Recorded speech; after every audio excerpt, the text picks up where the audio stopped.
Então, vamos lá, então. Semana passada, eu tinha parado, que eu tinha que falar sobre a prova, eu tinha parado com vocês, nós falamos sobre todas essas perguntas tradicionais que são feitas na entrevista de emprego. Até essa pergunta 21 aqui, ó.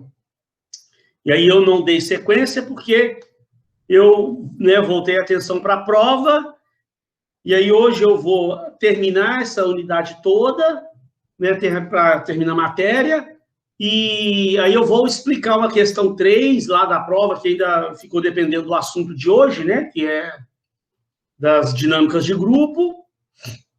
Então, e aí vamos ver se vai dar, eu acho que vai dar tempo da gente falar um pouco sobre o currículo, tá? Vamos ver então como é que vai ser o andar da carruagem aí, a gente fala um pouco sobre o currículo. Olha lá então, na semana passada a gente tinha falado sobre as perguntas tradicionais que são feitas nas entrevistas de emprego.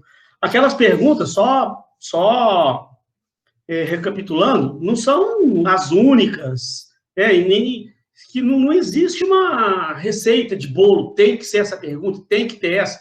Aquilo ali são sugestões, de um autor que colocou no livro dele lá o que ele percebeu, ele identificou que uma boa parte das entrevistas de emprego tem, basicamente, muitas daquelas questões ali, são as questões mais faladas, mais perguntadas nas entrevistas de emprego. Você pode acrescentar outras à vontade, você pode, de repente, pegar outros livros aí com outras sugestões de perguntas, fica à vontade. Não precisa fazer todas aquelas perguntas também, aquilo ali são sugestões para você montar, um scriptzinho ali, no caso você for fazer uma entrevista de emprego, tá?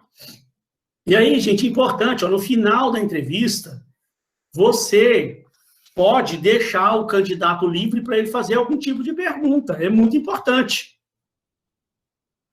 Porque o que isso aqui mostra? Imagina você está fazendo a entrevista, você é o entrevistador. Você encerrou sua entrevista ali, e você vira para o candidato, fala para ele, olha, então tá bom, te agradeço, eu terminei aqui minha entrevista. Você tem alguma pergunta para fazer? Se eu gostaria de perguntar alguma coisa sobre a empresa? Aí ele vira e fala, não tem pergunta nenhuma para fazer, não. Bom, beleza, você vai lá, então tá bom, então tá liberado, aguarda lá que nós depois vamos lhe dar o resultado do processo. Então, isso não quer dizer que desclassificou o candidato, Mas, para mim, no meu modo de observar, como é que eu analiso a situação dessa? Gente, eu dei a oportunidade para o candidato fazer uma pergunta inteligente sobre a empresa, para te ver o nível desse candidato aí, o nível de conhecimento dele. Então, olha lá, quantas perguntas ele poderia fazer interessantes, Quais são os planos de expansão da empresa? Quais a quantidade de pessoas? Se eu for aproveitado pela empresa, eu vou estar chefiando quantas pessoas? A quem eu vou me reportar? Quem serão meus pares? Qual é o estilo gerencial predominante da empresa? Que tipo de treinamento eu terei no início? Então, gente, tem uma série de perguntas. Então, se você como candidato, procure levar na sua cabeça alguma pergunta que você possa fazer que demonstre um interesse seu realmente pela empresa, uma pergunta inteligente. E jamais, jamais venha perguntar questões relacionadas a salário, aumento de salário, qualquer tipo de coisa, porque demonstre que você está só interessado apenas, única e exclusivamente nos ganhos financeiros, Aí o cara quando você é candidato, o cara te pergunta, você gostaria de fazer alguma pergunta sobre a empresa que não ficou claro? Ah, sim, eu quero saber como é que o aumento de salário é todo ano, sabe? Tipo assim, algo nesse sentido, Não, tente fazer uma pergunta inteligente, E você, como observador, como entrevistador, tente analisar isso no candidato. Isso é um ponto positivo que o cara ganha comigo, se eu der a oportunidade para ele fazer uma pergunta, e ele vier com uma pergunta inteligentíssima, falar alguma coisa sobre aquele segmento daquela empresa, aquele mercado, com esse coronavírus agora, aí, com essa crise, como é que vai ficar a situação desse mercado? a empresa nesse mercado aí e tal, sei lá. A empresa foi afetada por essa crise, né? Como que a empresa está... Quais os planos da empresa agora para voltar depois dessa crise? Imagina, então, que bacana, você como entrevistador, o candidato te faz uma pergunta inteligente dessa, ganha ponto. Né? Deixa eu só ligar o ventilador aqui, pessoal, peraí.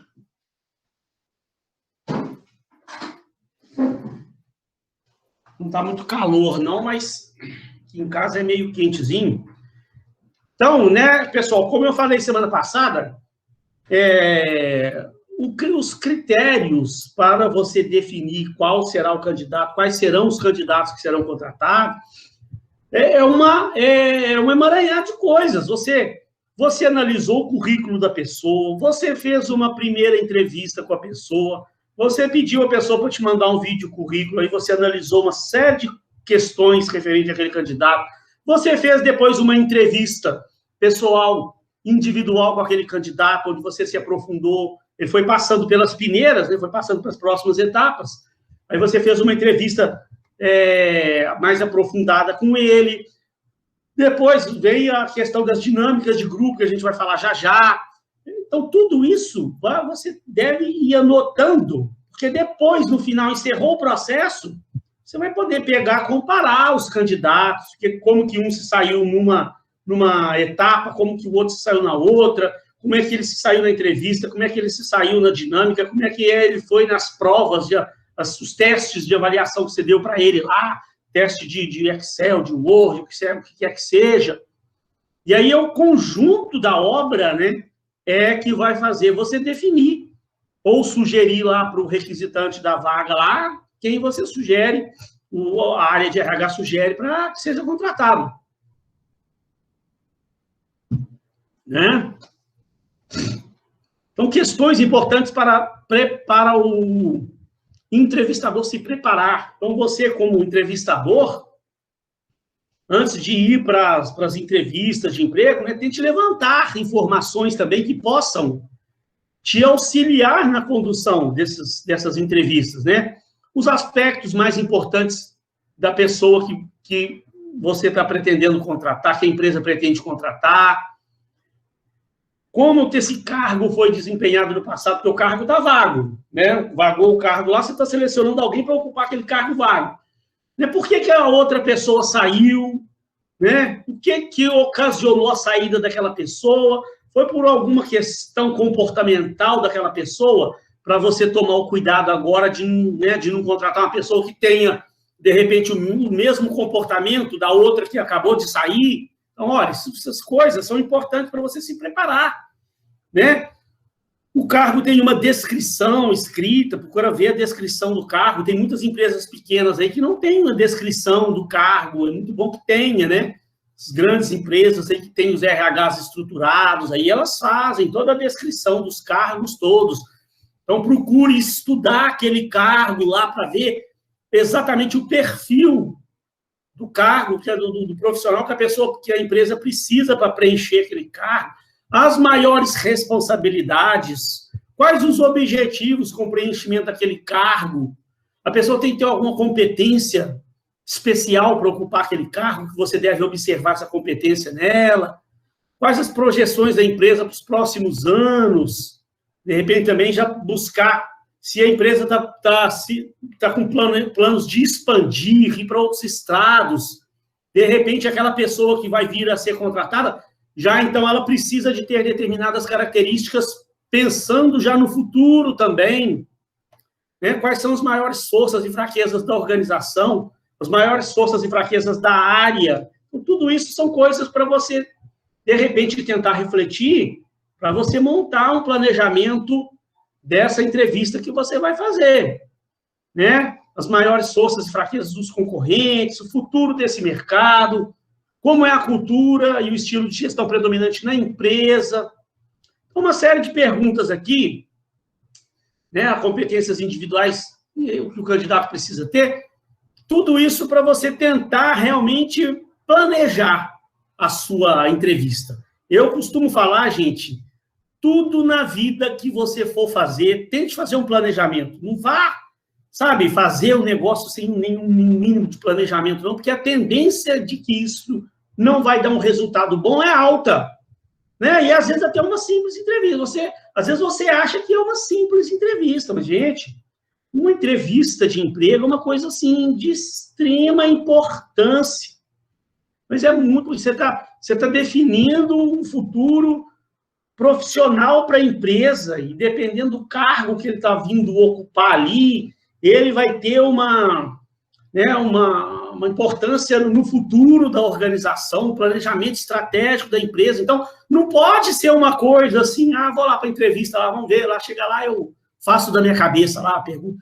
A não ser que você tenha muita experiência mesmo, né? Não sei se você tenha muita experiência, mas principalmente quando você está no início da sua experiência profissional, você está no início da sua carreira, tente planejar. Vai fazer entrevista de emprego?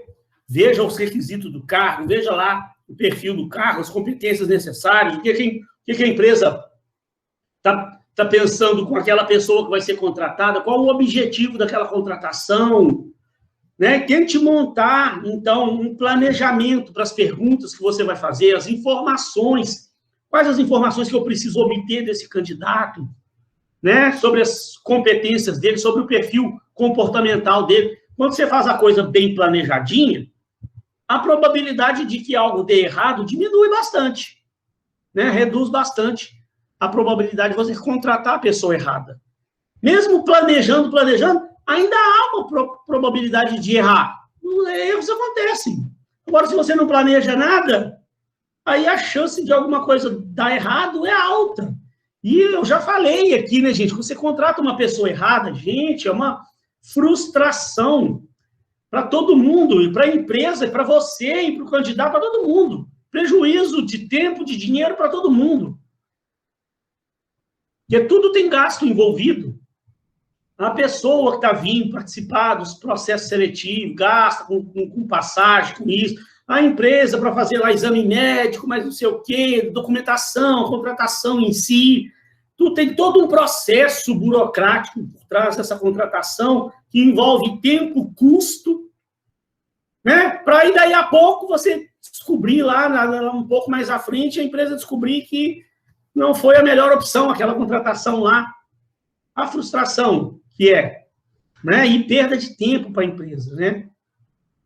Tempo é dinheiro. Então, essas entrevistas têm prós e contras, assim como tudo na vida, né? Como vantagem, ela permite um contato direto, face a face com o candidato, porque até então, né, você tinha feito a triagem por currículo, você tinha feito uma primeira triagem ou por telefone ou por videochamada, alguma coisa assim. Quando você está de frente para o candidato, isso permite uma interação melhor, interação direta com o candidato. Focaliza o candidato como uma pessoa humana e seus diferenciais. Você tem... Lembre da aula passada, o quanto a gente falou sobre valores, não foi? Sobre valores, a gente falou bastante aqui. Aí essas entrevistas permitem a você conhecer um pouco mais sobre os valores daquele candidato, né? Então, é muito bom isso aí. Permite avaliar como o candidato se comporta, suas reações perante as perguntas, né? Se ele se comunica bem, se ele se apresenta bem, se ele sabe expressar bem suas ideias. Então, isso tudo, a entrevista, ela te dá uma possibilidade de você conhecer bem quem é aquele candidato, seus valores, suas competências, tá? Agora, desvantagem, é uma técnica altamente subjetiva e tem uma margem de erro, uma variação aí, né? Aqui está falando que tem uma... Eu tirei o texto, é copiado do Chiavenato, é uma forte margem de erro. Também, né? Se você for um bom profissional bem preparado, a margem de erro diminui. Não é tão forte assim, não. Mas tem uma margem de erro, né? Porque o candidato, a gente vai ver daqui a pouco, tem um texto lá, quando a gente está falando de dinâmica, que a gente vai falar daqui a pouquinho, que eu vou falar sobre isso. O candidato, quando ele vem para uma entrevista, para uma dinâmica, ele vem, tipo assim, como se fosse um personagem. Ele monta uma personagemzinha, porque ele já vem preparado mais ou menos. Ele sabe o que você quer que ele responda, né? Ele já vem mais ou menos preparado para dar certas respostas que ele acha, né? Que ele acha que é o que a empresa quer ouvir. Né? Então, se o entrevistador não tiver um bom preparo, ele pode, de repente, se enganar ali com aquele entrevistador. E mesmo entrevistadores experientes, às vezes, se enganam. Né? Realmente, eu já contei uma vez o exemplo para você de um candidato que nós selecionamos lá na empresa de Copacabana, eu contei uma vez lá na sala, que depois de contratar, o camarada que a gente foi ver, o cara era problemático, desequilibrado, mas desequilibrado totalmente. Mas nas entrevistas que nós fizemos lá na dinâmica, o camarada deu um show. Ninguém, eu acho que poderia ser o melhor psicólogo desse planeta Terra, não ia perceber que o cara tinha aquele problema, aquele desequilíbrio que ele tinha, não sei. Só se fosse um psicólogo muito preparado mesmo para tentar identificar, mas estava eu e mais 3 pessoas. Era eu, o supervisor, e 2 meninas do RH, formadas em RH, 2 gerentes de RH. As 4 pessoas falaram, esse cara aí realmente é o melhor. E aí optamos por ele. Depois descobriu-se que não era. Então, há uma margem de erro, sim. Né? Então, por isso é que a gente tem todas aquelas perguntas para você tentar realmente usar o máximo daquilo ali e procurar realmente entender, olhar no olho da pessoa, ver se ela está sendo sincera, se ela está sendo transparente, falando a verdade. Tá? Nem sempre, às vezes, o candidato se sai bem na entrevista, porque pode ser um outro fator, pode ser que o candidato está nervoso. Eu falei também num dia aqui que você precisa ter uma habilidade de deixar a pessoa bem descontraída, bem tranquila, porque pode acontecer do nervosismo dela atrapalhar ela a responder as perguntas. De repente, era um excelente candidato, de repente, o candidato lá é um excelente profissional, poderia muito bem contribuir muito para a empresa, mas, de repente, a pessoa ficou nervosa demais, e na hora ali gaguejou, enrolou, deu um branco, não soube responder, e você, então, julgou mal a pessoa, achou que ela não está preparada, desclassificou a pessoa, né? Então, tem certas coisas que é difícil, gente. Isso aí, assim, é uma coisa que é com o tempo, é com experiência. Você não vai ler um livro que vai te ensinar a detectar esses problemas. Isso é com a experiência, com o tempo de vida. São muitas entrevistas que você fizer, você vai desenvolvendo essa habilidade. Tá? Se você não tiver um bom preparo, não fizer as anotações todas, depois você vai ter problema para comparar vários candidatos entre si. Então, é difícil comparar, mas por isso é que eu falo sempre para você anotar. Porque você entrevista lá 24 candidatos e vai ficar querendo confiar na sua memória. Gente, isso aí, por experiência própria. Depois que os candidatos saem, e aí você vai ver, aí acabou. Aí seu cérebro embaralha tudo. Ali no meio das entrevistas, você estava achando que ia guardar aquelas informações. Depois que os candidatos foram embora, você pegou os currículos lá, você vai ver. Aí você não lembra mais quem falou o quê, como é que é. Por isso tem que anotar tudo, tá? Exige treinamento do entrevistador e exige conhecimento a respeito do cargo e suas características básicas. Então, para você fazer uma entrevista bem feita, tem que haver um conhecimento grande. Por isso que eu falo, para analisar lá a descrição do cargo, perfil do candidato que a empresa está precisando, as competências que a empresa precisa que o candidato tenha, que o cargo exige que a pessoa tenha. Então, isso tudo tem que ser, por isso que eu falei, tem que ser muito bem planejadinho. Você planejar bem a coisa, a probabilidade de acerto sobe bastante.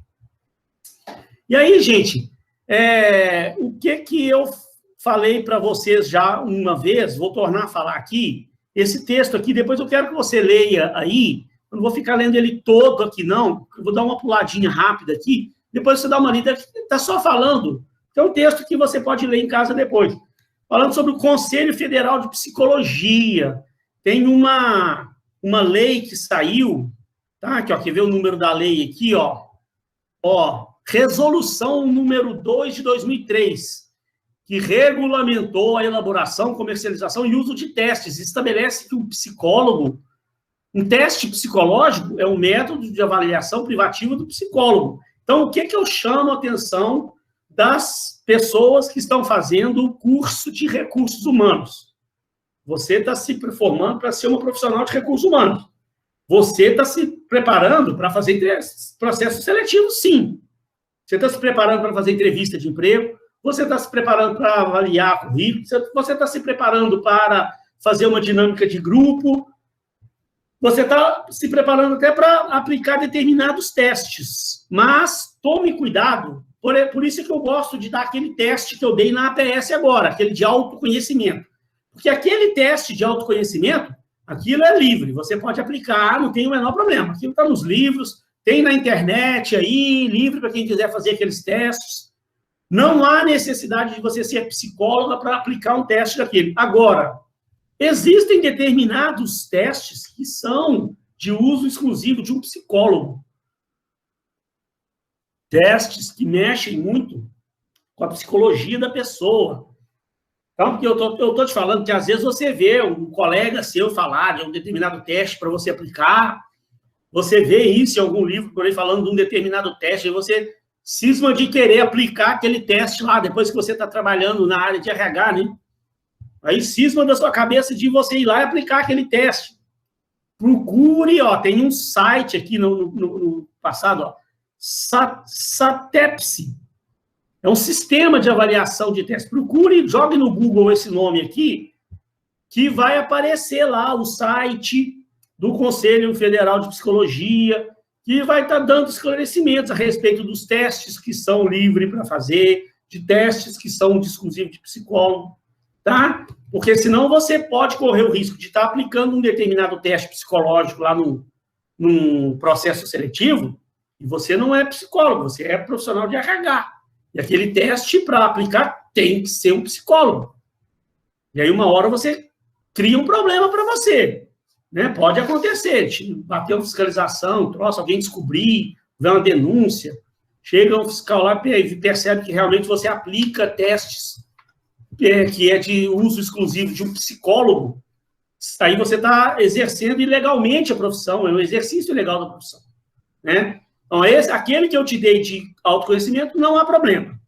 Se você for aplicar algum outro teste, procure saber se você pode, se aquele teste é de uso livre. É só isso que eu queria chamar a atenção de vocês. Para a gente já entrar no assunto que eu gosto muito das dinâmicas de grupo. Tá? Pessoal, deixa eu falar uma coisa para vocês. Hoje a gente vai tentar falar também um pouco de currículo.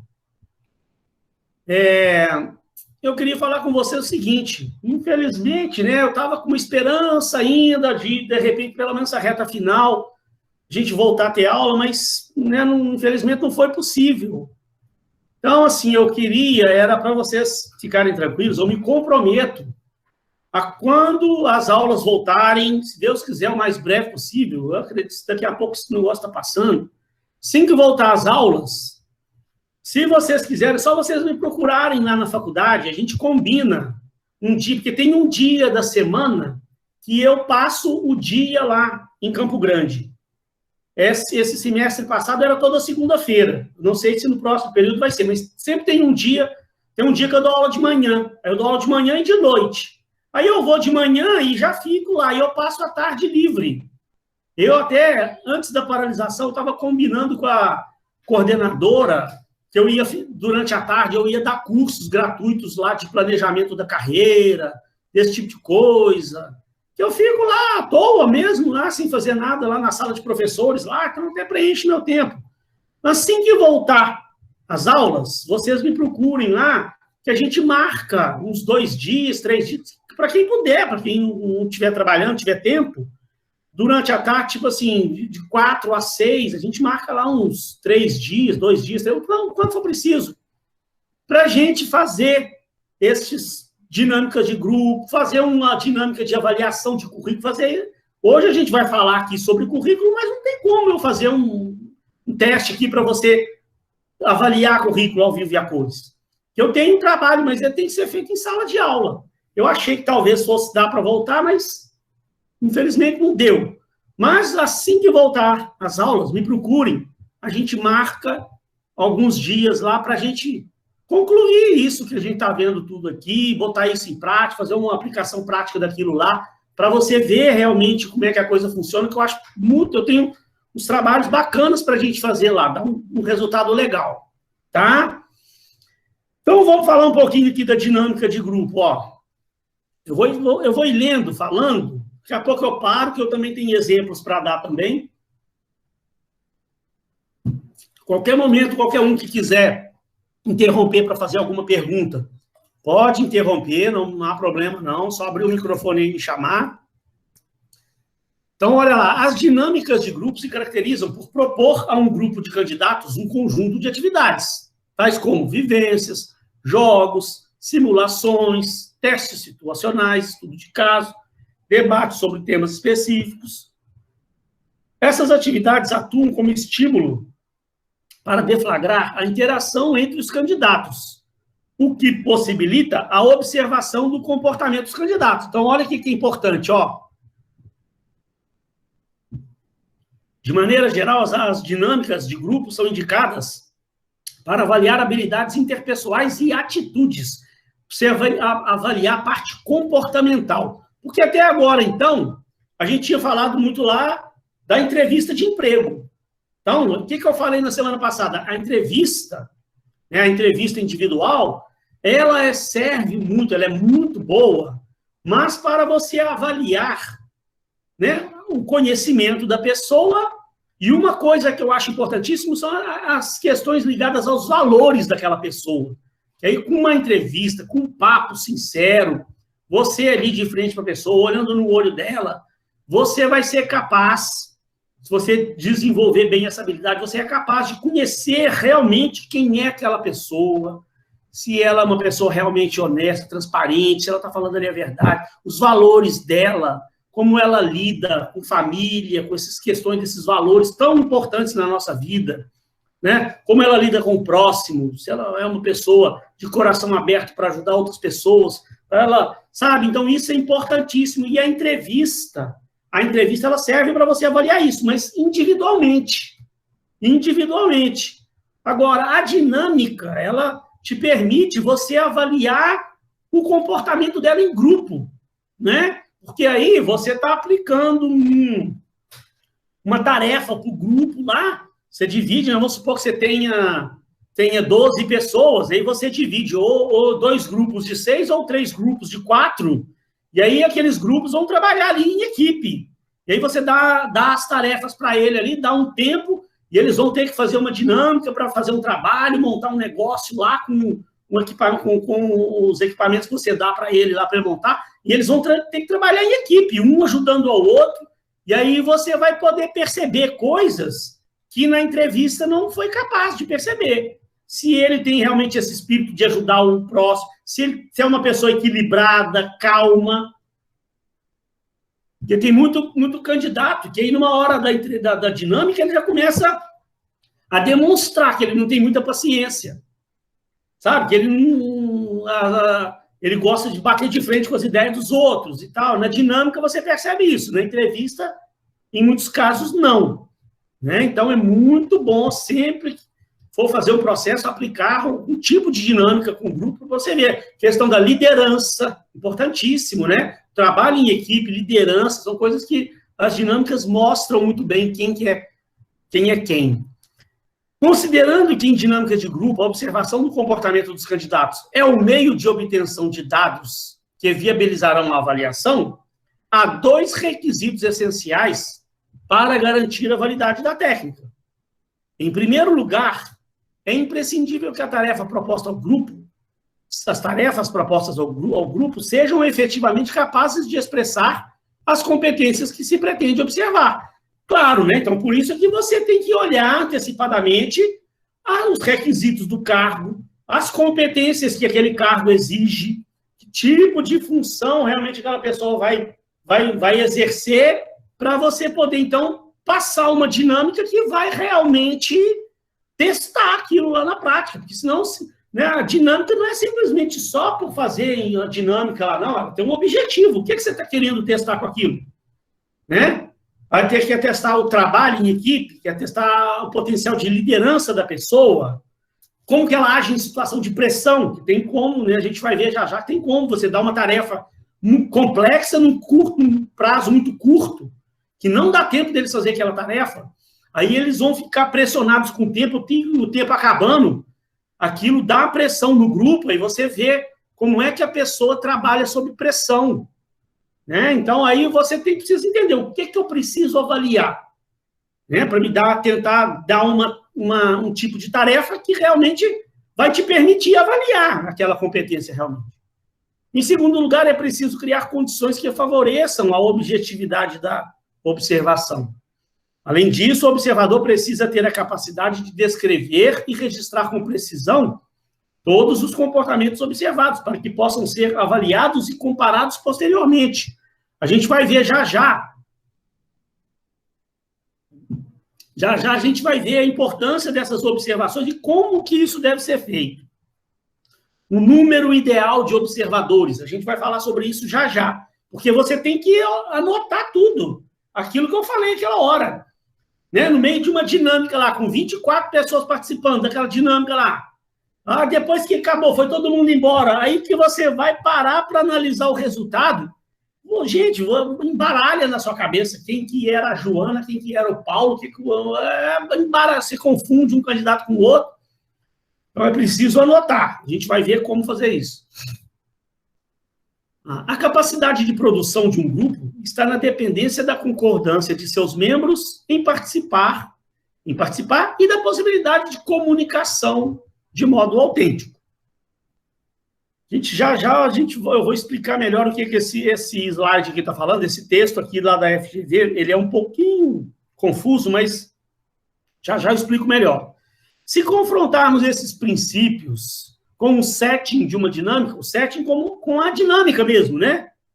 Ali com o jogo ali da dinâmica ali aplicada à seleção, temos de reconhecer que o quadro não é favorável. Um grupo de candidatos não é um grupo natural, espontâneo. Lembre que eu falei, normalmente as pessoas, elas vêm para uma entrevista, vêm para uma dinâmica, elas vêm já meio que preparadas para fazer um teatro, para falar o que você quer ouvir, para agir como você quer, que ele acha que você quer que ele tome as atitudes, né? Então, em muitos casos, aquele grupo que está lá participando, ele não é 100% espontâneo. Eu vou mostrar para vocês, existe algumas formas de você tentar fazer com que você não sofra esse problema aqui da pessoa vir fazer um teatrinho, né? Então, o grupo não é espontâneo, mas sim uma condição imposta para se concorrer ao emprego. A pessoa está concorrendo a um emprego, né? Então ela vai fazer de tudo para tentar te encantar. Por outro lado, os candidatos concordam em participar. Mas, por um lado, os candidatos concordam em participar, mas, por outro lado, a competição diminui a autenticidade da comunicação. Olha o que eles estão falando. Como evitar, então, que uma dinâmica de grupo não se transforme numa formalidade, numa encenação, na qual os candidatos se comportam segundo um padrão que eles imaginam que seja aquele padrão desejado pela empresa? Você vai ver que há uma forma de você tentar quebrar isso aqui. Olha lá, para favorecer a integração, as dinâmicas devem ser iniciadas com uma atividade de apresentação e integração que visam o aquecimento. Um grupo frio produz pouco, um grupo aquecido produz resultados significativos.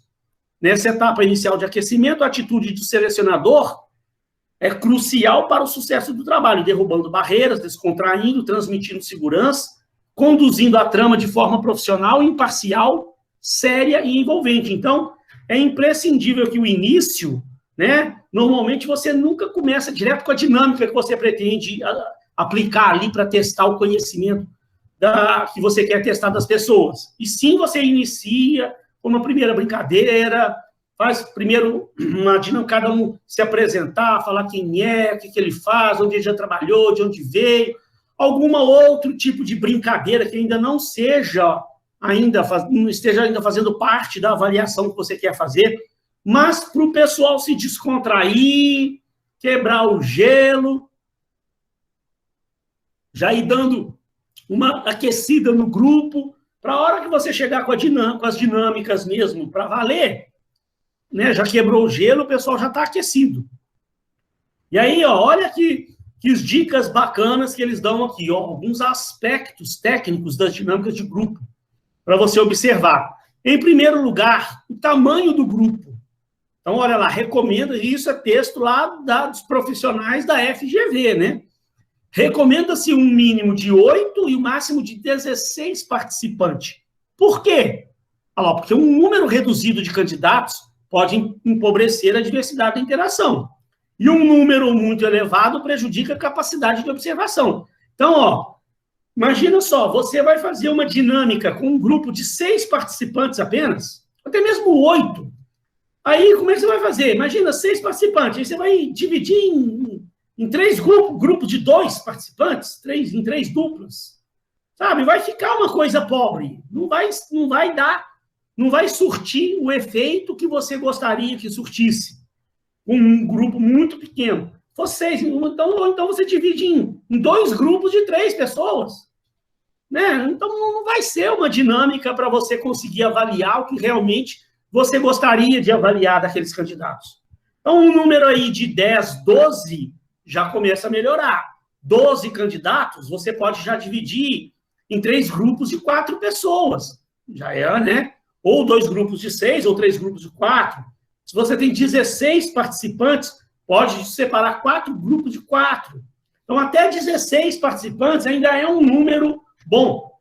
Não quer dizer que não possa ter mais, não. Se você tiver um grupo de 18, 20, até pode fazer a dinâmica. Só que, quando você aumenta demais o grupo, aí você perde na sua capacidade de observar. Porque imagina lá, você fazendo uma dinâmica lá com 24 pessoas, ao mesmo tempo trabalhando, fazendo as atividades.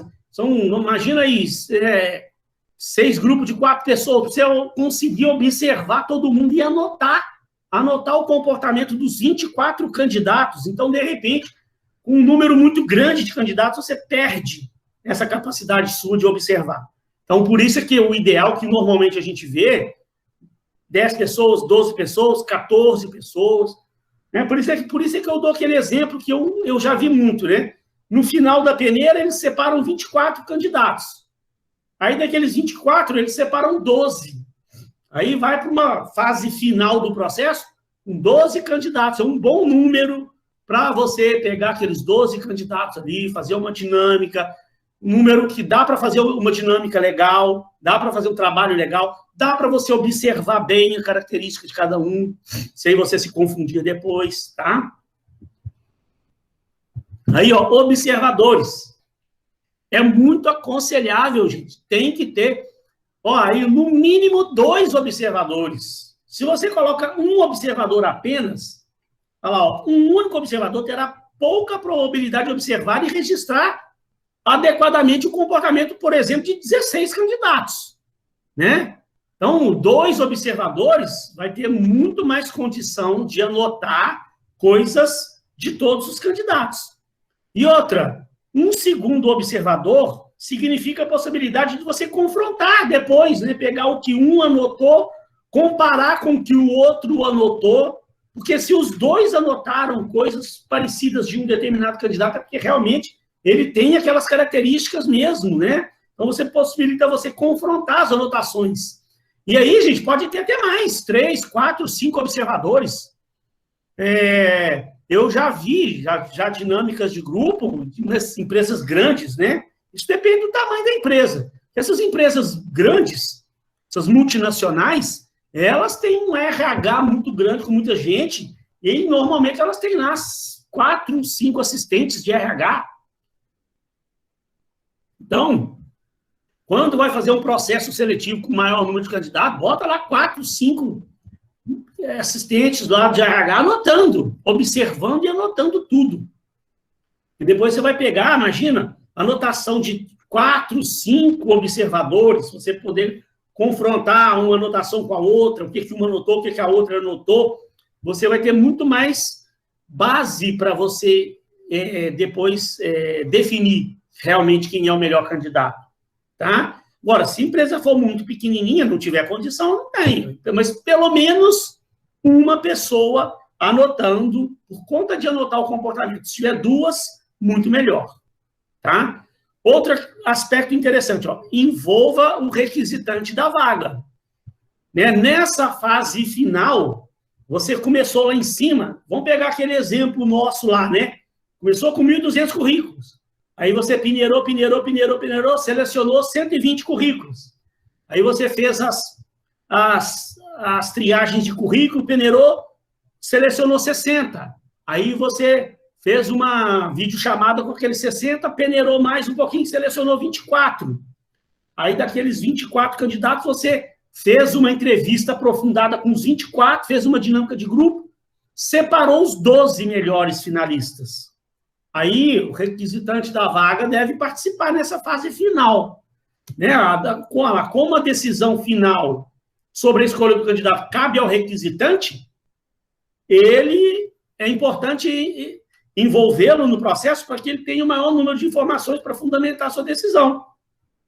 Que normalmente nessa fase final, aqui, igual aqui os autores estão falando, ó, a escolha final ela vai caber lá ao representante, ao requisitante da vaga, ao gerente da área, né? Se você está selecionando candidatos para assistente financeiro, quem vai trabalhar com os assistentes financeiros? Não é você está só selecionando.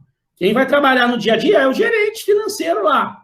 Então, nada mais justo realmente do que ele participar e ele ter um poder de decisão maior. Não quer dizer que ele vai tomar a decisão sozinho, não. Mas, né, a decisão final vai caber a ele, mas ele vai ouvir o RH.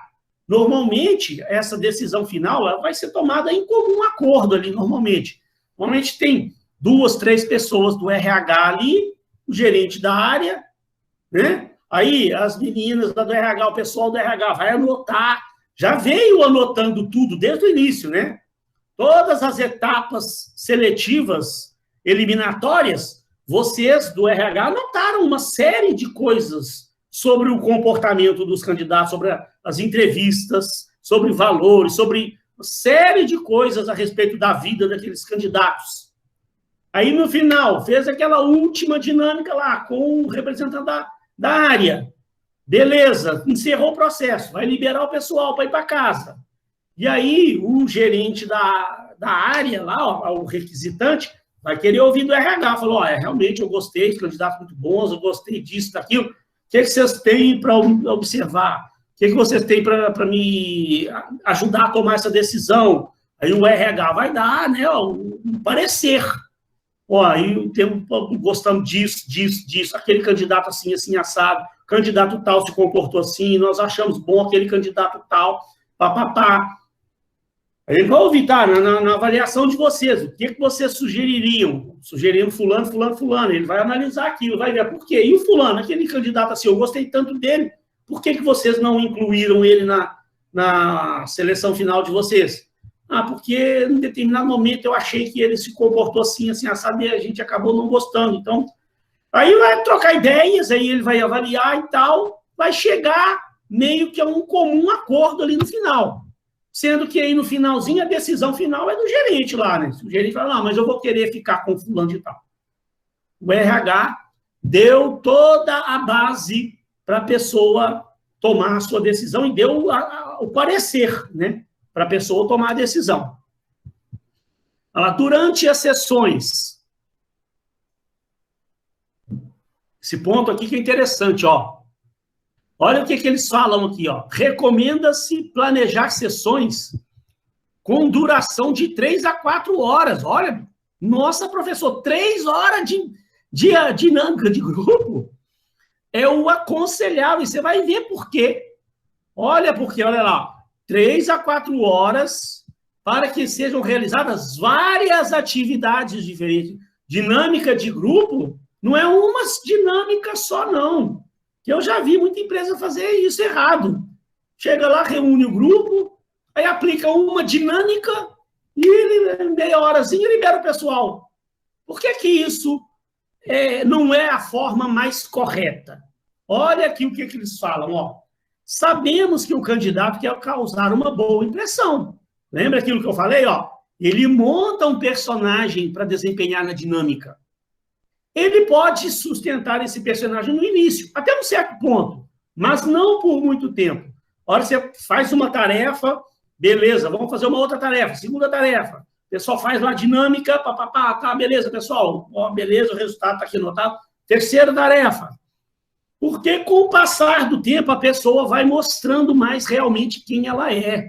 Ela faz aquele personagem mais no início. Depois de um certo tempo, ela começa a mostrar realmente quem ela é. E você começa a perceber o comportamento real daquela pessoa. Porque se você fizer uma atividade, só uma dinâmica só, você corre o risco dele ter conseguido fazer aquele personagem dele, a dinâmica toda lá. E te enganou.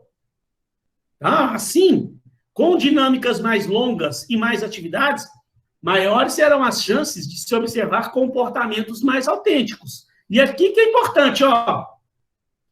Eu já participei, gente, de dinâmicas que eu fui embora depois para casa, assim, revoltado. Lá no início da minha carreira, não entendi muito bem ainda.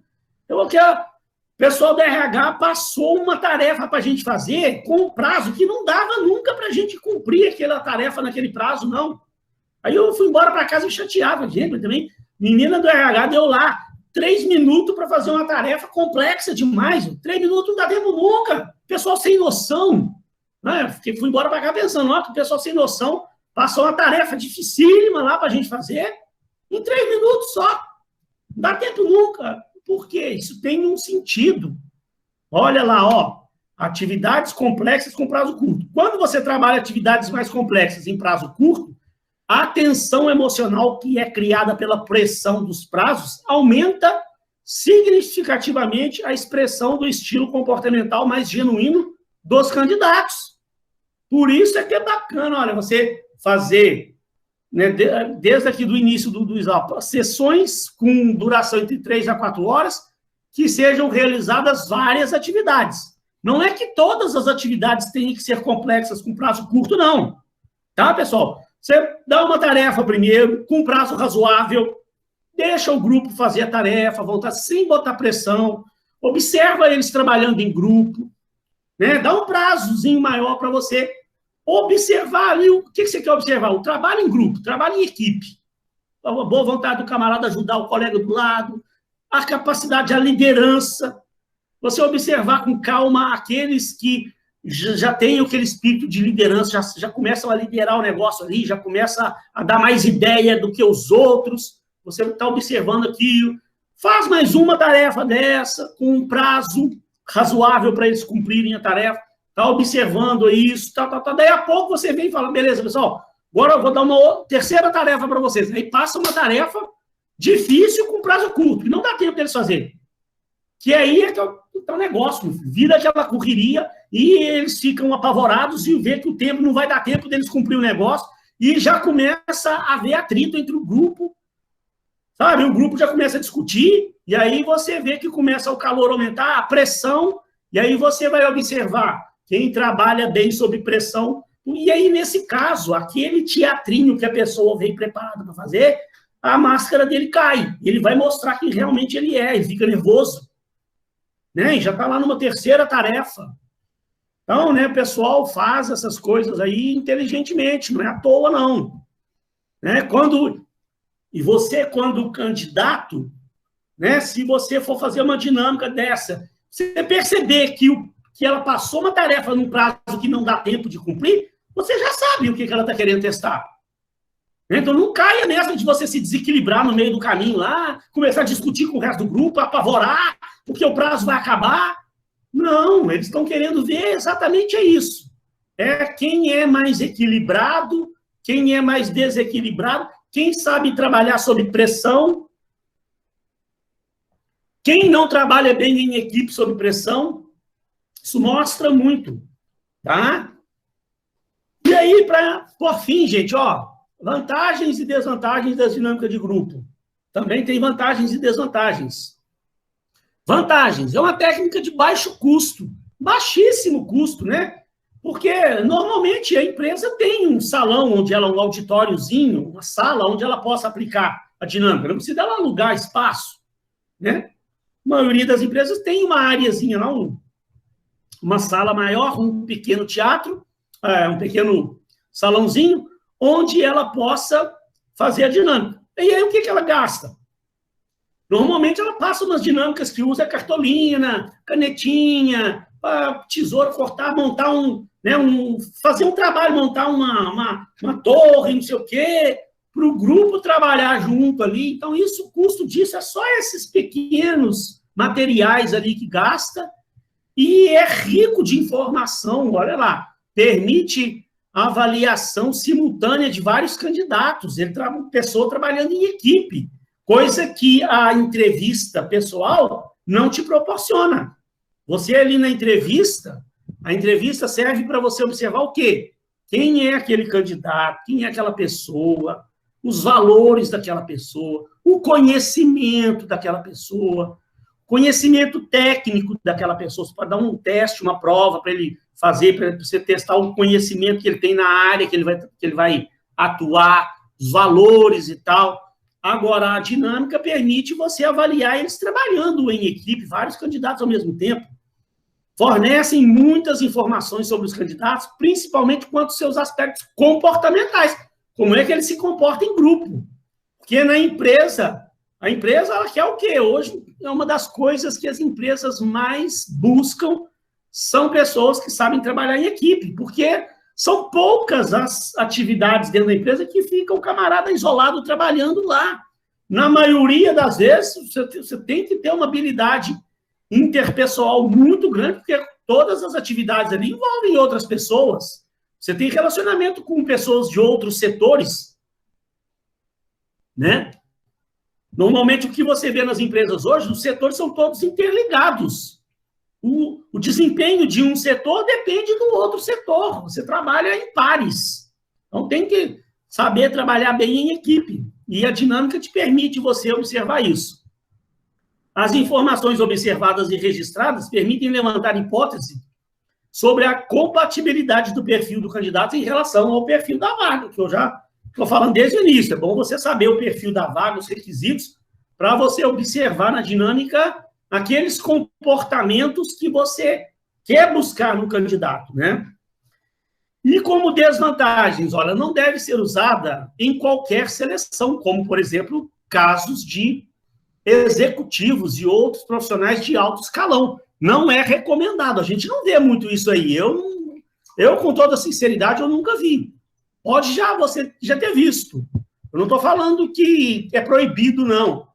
Mas, normalmente, as empresas aplicam essas dinâmicas no pessoal ali, de nível gerencial para baixo ali, né? Até no caso de gerente, daí para baixo. Por quê, pessoal? Gente, pessoal daí para cima, gerente para cima, diretor, nunca vi uma empresa fazer um processo seletivo para diretor e aí aplicar a dinâmica de grupo, porque são pessoas já experientes, pessoas já muito capacitadas, pessoas de um nível elevado e que, de repente, é até meio constrangedor, não é? Você a pessoa passar por aqui e ficar fazendo a dinâmica de grupo ali para você observar o comportamento dela. Porque o objetivo da dinâmica é o quê? Observar comportamentos, esse tipo de coisa.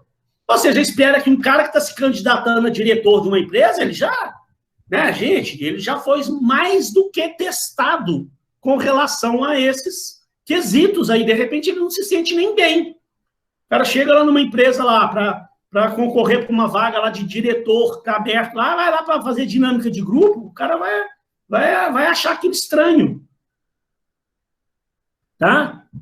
Ah, professor, eu já vi fazer. Tá, pode até, alguma empresa pode ser que faça. Não estou falando que é proibido.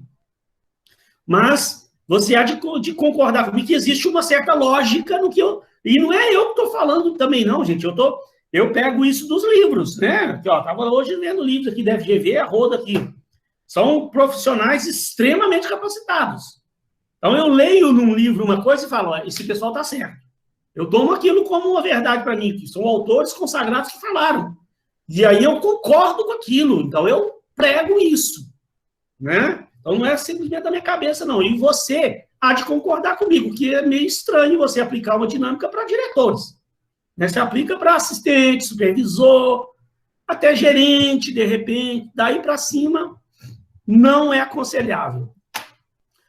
Outra coisa, caso o grupo seja muito grande, é recomendável que divida o grupo e faça em 2 turmas, o que pode aumentar o tempo de fechamento da vaga. Sim, mas eu já vi, né, diversas vezes a empresa faz o quê?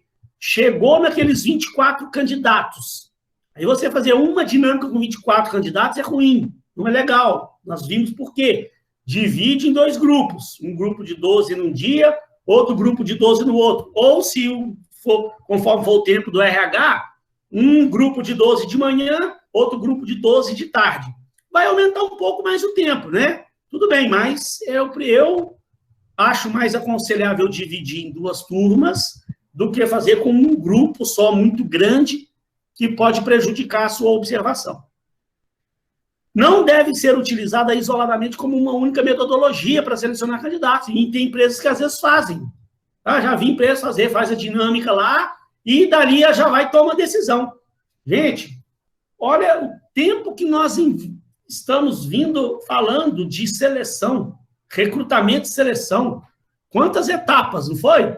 Começa lá com recrutamento, você analisa currículo, anota tudo que você tem para anotar daqueles que você separa, seleciona os melhores currículos, faz uma videochamada, ou faz uma ligação para o candidato, já anota uma série de coisas dele, pede o cara para mandar um vídeo currículo, ou faz uma videochamada para você conhecer o candidato, a apresentação dele, anota mais uma série de coisas dele, vai para uma próxima etapa, aí já uma entrevista mais aprofundada, aí você faz aquela entrevista profunda, aplica testes, anota mais uma série de coisas a respeito, aí você vai para essas dinâmicas de grupo, anota mais uma... Então, como é que você vai chegar depois à conclusão?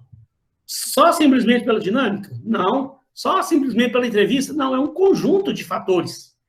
Você já vem há um tempo observando o candidato, anotando coisas do candidato. Quando você faz um processo, gente, com todas essas etapas que a gente vem falando, bem executadas, dentro dessas técnicas, dentro desses conceitos, gente, aí sim, você reduz bastante, mas reduz bastante a probabilidade de você errar. Tá? Porque, igual eu falei, é triste eu já cansei de ver por aí empresas contratando pessoas e pouco tempo depois perceberam que foi uma péssima escolha aquele candidato. Gente, mas também contratou de qualquer jeito. Fez uma simples entrevista lá, gostou do camarada, já mandou contratar. Não é assim. Esse tempo que você perde depois em fazer um processo novamente, fazer o recrutamento, nossa, é uma perda de tempo para a empresa. Tá? Pessoal, a gente, assim, encerra, tá, a matéria. Faltou a gente falar do currículo, eu vou falar. Tá? Vai dar tempo, ó. Eu vou dar um intervalo rápido. Antes que eu fale do currículo e do intervalo, deixa eu já matar com vocês aquela questão da prova que faltou, que aí eu vou dar um intervalo, beber uma água, vou voltar para falar com vocês de currículo. Quem quiser ficar para assistir a parte do currículo, ótimo, que é muito bom. E quem não quiser, fica já liberado já, porque não vai cair na prova falando sobre currículo. Olha lá o que eu tinha pedido na nossa segunda prova. Ó. A questão 1 e 2, a questão 1 e 2, eu já falei na aula passada. Expliquei tintim por tintim na aula passada. No final, hoje, caso alguém queira, eu ainda tiro dúvidas. Eu explico de novo. Tá? Mas aí eu vou pedir, pelo amor de Deus, para esperar no final, porque na aula passada eu já falei. A questão 3, ó, recrutamento e seleção, isso aqui mesmo. Essa questão 3 é que a gente ainda não tinha falado do assunto dinâmicas de grupo. Então, né, hoje nós falamos bastante coisa. Né, dei aqui exemplos, expliquei tintim por tintim, fica mais fácil agora de você fazer a questão. Vamos lá, eu vou ler aqui, no final, se alguém não entender muito bem algum aspecto da questão, eu explico de novo. Questão 3, o caso da Z4. A empresa Z4 Confecções é uma fábrica de roupa de São Paulo, que iniciou no mercado há aproximadamente 4 anos. Por ser uma empresa jovem, seus fundadores ainda não tinham estruturado o RH. E eles mesmos eram responsáveis pela contratação de funcionários. Só para falar uma coisa rápida para vocês aqui, gente, isso aqui é muito comum, tá? Pessoas abrem as suas empresas jovens, 2 camaradas tiveram a ideia, se juntaram, fizeram uma sociedade, abriram uma empresa. Normalmente, gente, o que é normal O RH, às vezes, é o último setor que essa empresa vai pensar em estruturar. Sabe? É difícil você ver uma empresa que logo de cara já monta o RH. Primeiro o cara está estruturando a parte, o departamento financeiro da empresa, vai estruturar essa parte administrativa da empresa, vai estruturar a parte comercial, porque a empresa é nova, precisa vender, o cara precisa de conseguir cliente, então ele dá um gás maior, um investimento maior na parte comercial, para a empresa começar a vender, conseguir cliente, começar a crescer. E aí, depois que a empresa já deu uma alavancada, conquistou uma parte boa do mercado, depois de 3, 4, 5 anos, ou até, às vezes até mais, aí é que a empresa deu uma estruturada que o cara fala, gente, agora vamos montar um RH, vamos contratar. E até esse momento, então, normalmente é os próprios donos mesmo que fazem as contratações, fazem os processos seletivos. Isso aí é muito, já cansei de ver isso aí, tá? Então, olha lá, como a empresa cresceu e conquistou o mercado, você foi recentemente contratado como gerente de RH para estruturar o setor e criar novas metodologias. Como haverá um processo em breve para a seleção de 2 supervisores operacionais, você deverá elaborar um plano de ação. Deixa eu aumentar um pouquinho só. Como haverá um processo em breve para a seleção de 2 supervisores operacionais, você deverá elaborar um plano de ação para implantar uma dinâmica de grupo neste processo seletivo, que deverá servir de parâmetro para as próximas seleções de candidato. Coisa que, então, até então, não tinha assim na empresa, né? Eram os donos mesmo que fazia as entrevistas, selecionava e contratava. Aí você foi contratada como gerente de RH, sua missão é estruturar o RH, e uma primeira missão sua é elaborar uma metodologia de dinâmica de grupo que vai passar a ser adotada na empresa a partir daí. Essa primeira vai servir de parâmetro, né? Então, ó, você está selecionando lá o quê? 2 supervisores operacionais. Ó, deixa eu destacar aqui para a gente não esquecer. 2 supervisores operacionais.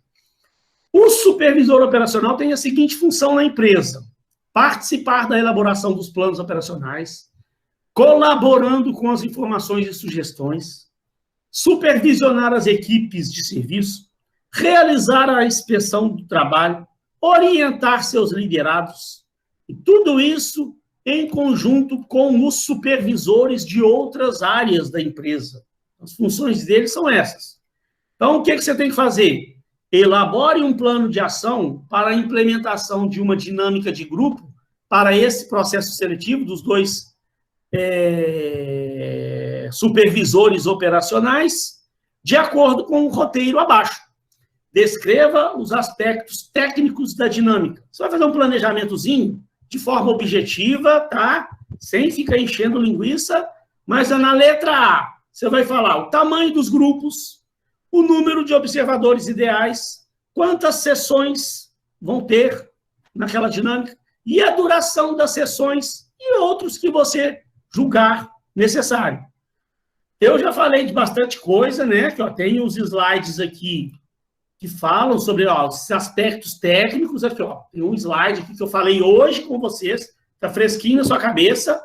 E além disso, gente, ainda tem aqui, ó, ainda tem um site que eu estou sugerindo, kenobi.com, um blog.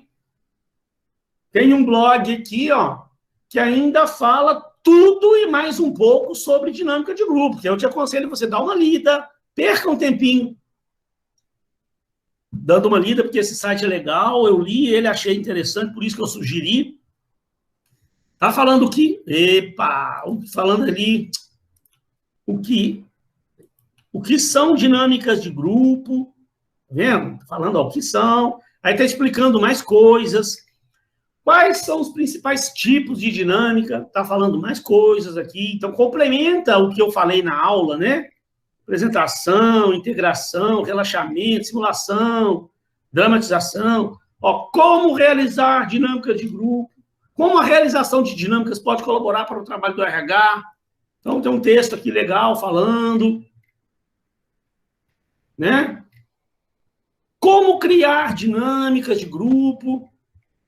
Então, está falando, ó, organize pequenos grupos, conheça candidatos,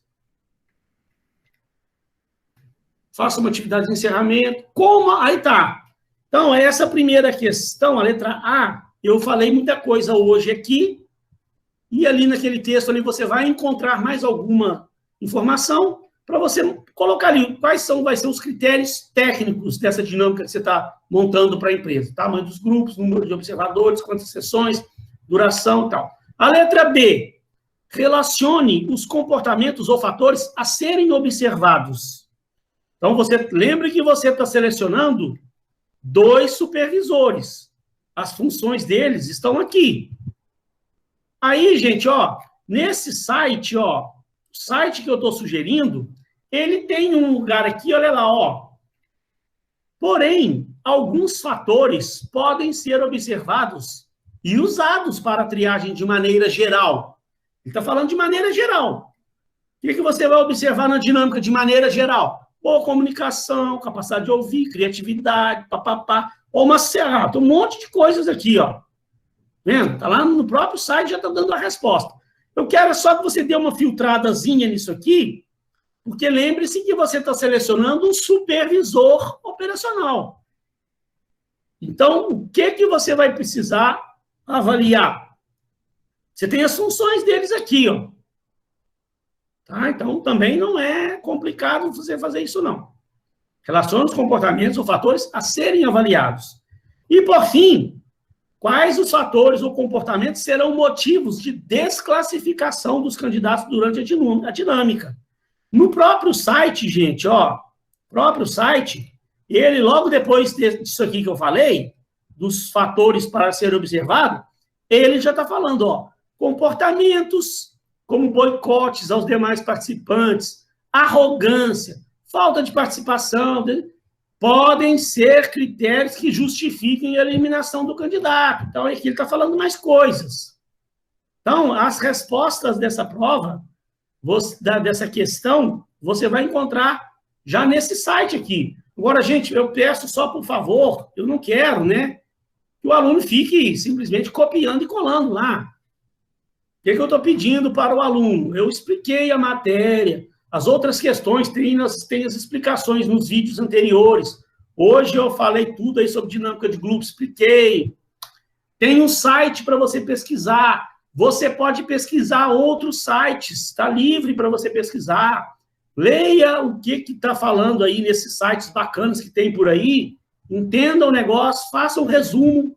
Tem que fazer um resumo com a sua palavra se você, isso é bom para você mesmo, para você se certificar que você realmente entendeu. Isso é importante. Gente, isso é uma matéria que o aluno ele tem que ser bom nisso. Não pode ser mais ou menos, não. Isso um assunto importantíssimo. Tá? Gente, eu vou dar um pequeno intervalo só para beber uma água, que minha voz está aqui acabando, minha água acabou. Olha quanta coisa legal. Gente, em qualquer momento, vocês podem, por favor, me interromper, tá? Porque esse assunto aqui ele gera muita dúvida, muita polêmica.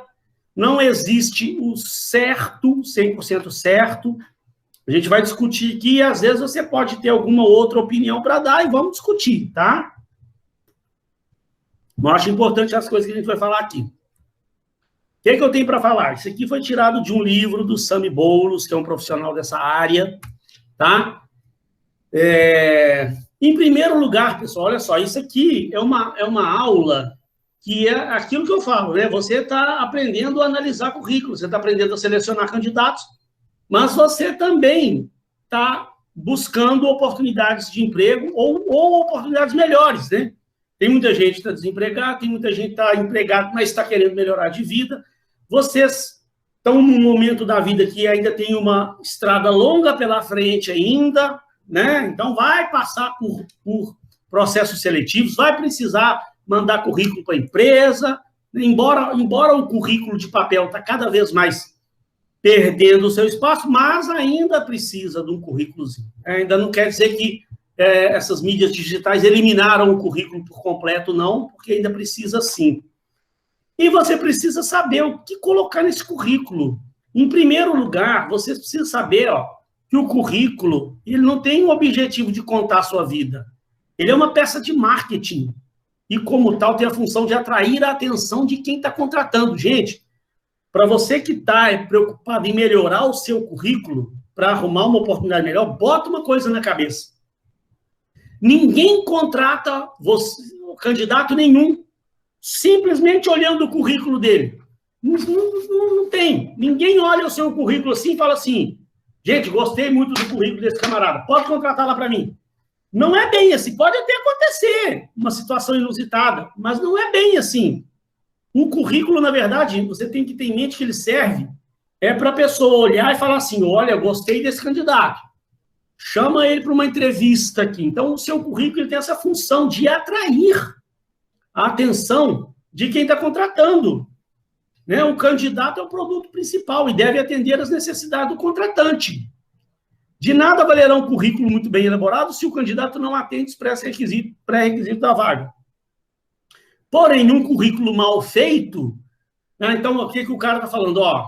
O que vai fazer você ser contratado não é exatamente o seu currículo lá no papel, é o conteúdo do seu currículo. O que você tem de competência, o que você sabe fazer, os cursos que você fez, o conhecimento que você tem.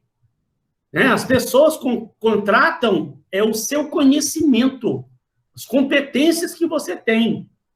Então, olha lá, não, de nada valerá um currículo muito bem elaborado se o candidato não atende os pré-requisitos. Porém, um currículo mal feito não atrairá a atenção do selecionador e o candidato nem terá a oportunidade de mostrar que tem capacidade de ocupar o cargo. De vez em quando acontece, gente, lógico, sem citar nomes, mas alunos aí, já aconteceu direto. Professor, posso te mandar um currículo para o senhor dar uma olhada no meu currículo para mim? Eu estou mandando meu currículo para quanto é lado, ninguém nem me chama para entrevista de emprego. Eu já imagino, poxa, nesse momento agora, tudo bem que está na pandemia, está difícil, mas estou falando em boas épocas aí, né? Que estava muita gente contratando por aí afora, o aluno me fala, professor, ninguém me chama para uma entrevista. Me manda seu, eu já imagino, deve ter alguma coisa errada, né? Me manda seu currículo. Chega aqui para começar, o currículo de 3 páginas. Sabe? Nossa, tudo errado. Ou seja, eu conheço o aluno, sei que é um excelente aluno, é um bom candidato, mas nem chama o coitado para uma entrevista. A pessoa, quando pega um currículo do camarada desse, 3 páginas, currículo todo carregado de informação desnecessária, tudo mal elaborado. Ninguém nem chama para entrevista. Então, precisa, gente, para você ter uma ideia, depois eu até mando o meu currículo para vocês verem. Eu tenho uma, né, não querendo me gabar, mas eu tenho uma graduação, 3 MBAs, experiências profissionais vastas, fiquei 12 anos na empresa de Copacabana, mas 3 anos aqui na empresa de Niterói, 10 anos dando aula numa outra faculdade, já estou agora na Uniswan dando aula, então olha para você ver o currículo que eu tenho. E o meu currículo é uma pagininha, pouquíssimas informações, sabe? E eu sou muito objetivo com as informações, não fico enchendo linguiça. Eu vou mandar para vocês o meu currículo para você ver, para servir de parâmetro. Tá? E aí eu pego um currículo de um aluno que está cursando o 2º período de faculdade, não teve nenhuma experiência profissional, currículo de 3 páginas. Ué. Entendeu? Então, isso aqui não faz sentido. O currículo deve ser desenvolvido de forma eficaz para que o selecionador se interesse pelo perfil do candidato e o chame para uma entrevista, ou seja, o currículo deve estimular o selecionador a querer mais informações pelo contato pessoal. Desta forma, o currículo não deve descrever tudo a respeito do candidato, mas o suficiente para que seu perfil seja interessante e pertinente às necessidades do selecionador. Os currículos podem ser apresentados de diversas maneiras, mas 2 são mais utilizadas, o cronológico e o funcional. Aqui a gente vai focar no cronológico, que é o mais usual, e para vocês também é esse currículo tradicional, que é o mais usual. Vamos focar nele aqui, currículo cronológico. Esse tipo de currículo é mais indicado quando a carreira foi desenvolvida inteiramente a partir da graduação e com suporte dos cursos que tenham realizado de educação continuada, como pós-graduação, MBA. Então, é um currículo assim, tradicional, que você põe na formação. Aí você põe está fazendo pós-graduação, coloca sua pós-graduação, depois a sua outra graduação, seus empregos, você coloca ele em ordem decrescente de data do último emprego seu para os demais. Com isso, o candidato demonstra que sua experiência profissional está alinhada com a sua formação e especialização acadêmica. Eu estou lendo um pouco mais rápido, porque tem coisas para a gente dar mais atenção. O candidato deve relacionar seus diversos empregos do último para o primeiro. Deve relacionar empregos dos últimos 10 anos, pois antes desse período era muito diferente, a internet estava apenas começando. Então, primeira coisa que eu já observo em certos currículos por aí, de candidatos de alunos que estão começando agora a vida dele profissional, nem tanto, mas, por exemplo, outro dia uma colega minha, aconteceu 2 casos parecidos, 2 colegas minhas de trabalho que trabalharam comigo em empresas que já estão numa idade já mais experiente, já tiveram vários empregos já, e hoje estão desempregadas. Duas amigas minhas me mandaram currículo, me pediram, não, Mineiro, você é professor de faculdade, dá aula disso, dá uma olhada no meu currículo aí para ver, que eu não estou conseguindo uma oportunidade, eu falo, manda para mim, eu vou ver. Gente, as meninas relacionam todos os empregos que elas tiveram na vida, e não é obrigatório, tá? Não é, você coloca os últimos 3, se você tiver. Primeiro que você, quando coloca todos os empregos que você teve na vida, a menina, estou falando sério, a menina tinha relacionado 14 empregos que ela teve. Aí uma grande maioria dos empregos é aqueles que ela ficou 3 meses e saiu, foi para o outro, ficou 6 meses e saiu, foi para o outro, ficou 4 meses e saiu, sabe? Aí fica pulando de galho em galho. Aí só disso. Aí eu falei, por isso que você não está arrumando, por isso que nem te chamam para o emprego, para a entrevista. Como é que vai chamar? Cara, eu já bato o olho num currículo desse, eu já vejo. E essa menina, ela tem algum problema, não é? Fica pulando de galho em galho, 3 meses em cada emprego. Para você ter uma ideia, eu já trabalho só aqui no Rio de Janeiro, há 20 anos que eu moro aqui e já trabalho, eu estou no meu 3º emprego. O primeiro emprego que eu tive, fiquei 12 anos no emprego, aí eu arrumei outro, fiquei 3 anos na faculdade minha, primeira faculdade federal, fiquei 10 anos direto nela. Então, quando você pega, então, isso também é uma dica para vocês, alunos, tomarem cuidado com isso, tá? Que às vezes eu já vi aluno por aí, o camarada arrumou um estágio lá, 3 meses não gostou, pediu demissão. Arrumou um outro negócio, ficou 4 meses, não gostou, pediu demissão. Já começou a carreira mal. Sabe? Eu acho assim, você não tem que ficar trabalhando numa coisa que você não gosta, mas arrumou um emprego, começou a perceber que aquilo não é a melhor coisa para sua vida, não sei o quê, faça um esforço de pelo menos completar lá um ano e pouco, que é depois que você já entrou no negócio errado, errou, filho, então o erro, sabe? Professor, mas sabe o que acontece muito? O aluno é chamado para um emprego, aí aquilo não é uma coisa que ele não gosta, ele sabe que não vai dar certo naquilo, mas ele está com a corda no pescoço, está apertado, está matando cachorro a grito, aí pega aquilo lá por pegar. Eu sei, a gente entende, eu fico sensibilizado por ver a dificuldade financeira das pessoas, eu sei, eu já passei por momentos dificílimos da vida, então eu sei como é que é. Professor, eu peguei porque eu estava desempregado e não podia mais suportar aquela situação, eu precisava pegar a primeira coisa que apareceu na minha frente, aí apareceu esse negócio, eu peguei. Aí depois de 3 meses eu vi que não dava certo, saí. Pois é. Sabe? Então eu acho que convém, de repente, esperar um pouco mais. Sabe? Eu sei que com toda a dificuldade que a gente passa, esperar um pouco mais e você arrumar uma oportunidade que você vai fazer aquilo realmente por amor, você vai se prolongar lá, que se depender de você, você vai ficar lá o resto da vida naquilo, ou o máximo que você puder ficar 10 anos, porque essa de pular de galho em galho, 3 meses em cada emprego, isso é a pior coisa que pode ter no currículo. Né? E aí outro erro, que eu estava falando, essas 2 meninas que me mandaram o currículo, relacionaram empregos delas lá dos anos 1990, não sei quanto. Na internet nem existia. A menina botou ela já é um pouco mais velha, botou no currículo dela o emprego dela de 1991. A internet existiu no mundo em 94, para nós aqui, né? No Brasil aqui, ela chegou mesmo para popularizar em 94. Nem existia internet. Gente, que emprego que era esse? Esse emprego tem alguma relevância hoje? Ela mexia com máquina de datilografia, de datilografar. Aí eu falei com ela, falou, mas eu não tenho que colocar todos. Não tem que colocar todos os seus empregos. Quem falou, onde está escrito isso? Coloca os últimos 3. Os últimos 3 empregos que você teve. E ainda mais que aqueles primeiros dela, ela ficava pulando de galho em galho. Então, para quê? Ela tá se queimando. O currículo, estou falando desde o início, é uma peça de marketing. Né? E esses últimos empregos dela eram relevantes. Para que ela vai ficar citando troço lá de 1991 que está prejudicando a imagem dela, demonstrando que ela, no início, lá, ela pulava de galho em galho. Para quê? Então, olha lá, o que então deve ter realmente no currículo? Esses dados aqui são os mais básicos. Se você, de repente, tem algo a mais a acrescentar, tudo bem.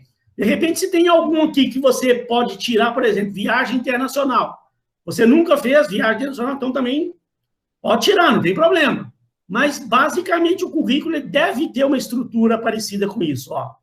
E aí, vamos pegar e falar de cada um. Nome completo, objetivo, formação acadêmica, experiência profissional, idiomas, cursos, viagens internacionais, trabalho, voluntariado. Vou falar de cada um. Olha lá, primeiro, seus dados pessoais. Imprescindível, né, que você tenha isso bem feito, completinho. Seu nome completo, endereço completo, telefone para contato, o seu WhatsApp, seu e-mail, outros dados como, né, Estado civil, nacionalidade, idade, podem ser importantes. Agora, tome cuidado. Que nós estamos falando desde o início? Currículo é uma peça de marketing. Olha o que o autor fala, importante. Caso você tenha mais de 50 anos, não mencione sua idade. Tá? Por quê? Você não pode mentir. Mas, de repente, você omitir alguma informação, que essa informação pode vir a te prejudicar, omitir não tem problema. Você não pode mentir, né? Falar que você é mais novo, aí você chega lá, você é mais velho, mentiu. Não, jamais. Agora, não mencionar a idade, porque aí o que pode acontecer? O camarada gostou do seu currículo, se interessou pelo seu perfil, ele não sabe a sua idade, aí ele te chama para uma entrevista. O objetivo do currículo é o quê? Chamar você para uma entrevista.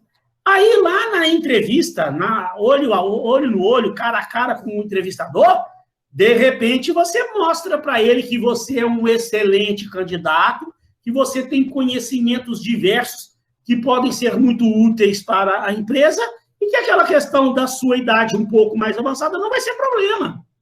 E, de repente, o camarada se convence a contratar você, mesmo já tendo uma idade mais avançada. Agora, de repente, você bota direto no currículo e aí ele usa isso como critério para eliminar e nem te dá a oportunidade de você ir lá se explicar e conversar com ele. Isso aqui, gente, é uma coisa que eu gosto de manter, embora hoje em dia cada um já tenha o seu celular, é difícil, né? Você vê uma pessoa colocando telefone de recado. Mas às vezes acontece, sabia? Outro dia não, já tem 1 ano e pouco, eu estava na outra empresa que eu trabalhava ainda, aconteceu, o cara me mandou um currículo e está lá, telefone de recado, vizinha. Tem o número da vizinha do cara. Eu falei, meu Deus do céu, né? Peguei o telefone e liguei, né? Aí ele ligou da casa da vizinha lá. Eu queria falar com fulano de tal. Aí a menina, fulano de tal, não tem ninguém aqui com esse nome, não. Eu falei, eu acho que ele é seu vizinho aí, ele deixou esse telefone aqui como recado. Mas eu não conheço nenhum fulano de tal, não. Tem ninguém aqui com vizinho com esse nome, não. Ou seja, sabe? Então eu já pego e rasgo aquele currículo em 1000 pedaços de raiva. O cara tá me fazendo perder tempo, ficar ligando para a vizinha dele. Né? Então, é assim, mas hoje em dia é mais difícil de isso acontecer. Todo mundo, pelo menos uma boa parte dos alunos hoje, tem o seu telefone celular, bota lá o seu WhatsApp, seu telefone. E aí, importante, não coloque o telefone da sua empresa caso esteja trabalhando. Agora, é importante, gente, olha só, é uma questão de bom senso, né? É uma questão de bom senso. Teve um caso outro dia que uma aluna me falou o problema dela, aí eu falei, não, então aí você deve colocar um outro telefone. Por quê? A menina estava trabalhando empregada. Ela não podia, lógico, dar o telefone do trabalho dela. Ela também não... Ela estava tentando se candidatar para uma outra vaga, que ela queria sair da empresa que ela estava trabalhando. E aí, no emprego que ela estava, ela não podia atender o celular. Não adiantava, ela chegava na empresa, lá na empresa que ela estava trabalhando, era terminantemente o uso, terminantemente proibido o uso do celular. Tinha que chegar, desligar o celular e deixar guardado. Aí, então, o que ela tinha que fazer? Colocar um telefone da mãe dela. Aí eu até concordei com ela, não, realmente nesse caso aí, então, porque senão, imagina, ela ia mandar o currículo. Alguém ia tentar ligar e ia dar a caixa postal. Aí, se o cara não mandasse um e-mail para ela, ela ia perder a oportunidade de ser chamada para uma entrevista. Aí eu falei para ela, não, então, nesse caso, bota o telefone da sua mãe. E ela falou, porque minha mãe fica o dia inteiro no telefone. E se alguém ligar, minha mãe, ela vai me ligar, ela vai pedir para a pessoa aguardar que eu vou retornar. Aí eu chegando em casa, minha mãe me fala, eu já imediatamente ligo para a empresa. Eu falei, não, então tá certo. Nesse caso aí, sim. Então, tudo é uma questão de bom senso, né? Agora, cuidado, eu já vi gente colocando o telefone da empresa que trabalha. Olha, isso aí que é um pecado mortal. Porque imagina se alguém lá liga para a sua empresa para contactar você para uma oportunidade de emprego e aquela ligação cai lá no seu chefe. Você já vai estar imediatamente na rua. Imagina a pessoa explica, eu queria falar com fulano de tal, pois não, o que é? Não, eu queria chamar ele para uma entrevista de emprego. Aí está falando com o seu chefe lá, seu superior. Né? Entrevista de emprego? Como assim? Ele trabalha... porque ele mandou um currículo aqui para a minha empresa, tem esse telefone aqui de contato, e o cara está ligando, está falando com o seu superior. Vai pegar super mal para você, né? Então, tome esses devidos cuidados. E tudo é uma questão de bom senso.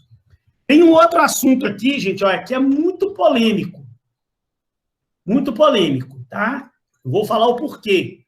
Objetivo, olha lá, vamos ler o que o autor falou e a gente para, explica e se alguém quiser fazer comentários, pode fazer.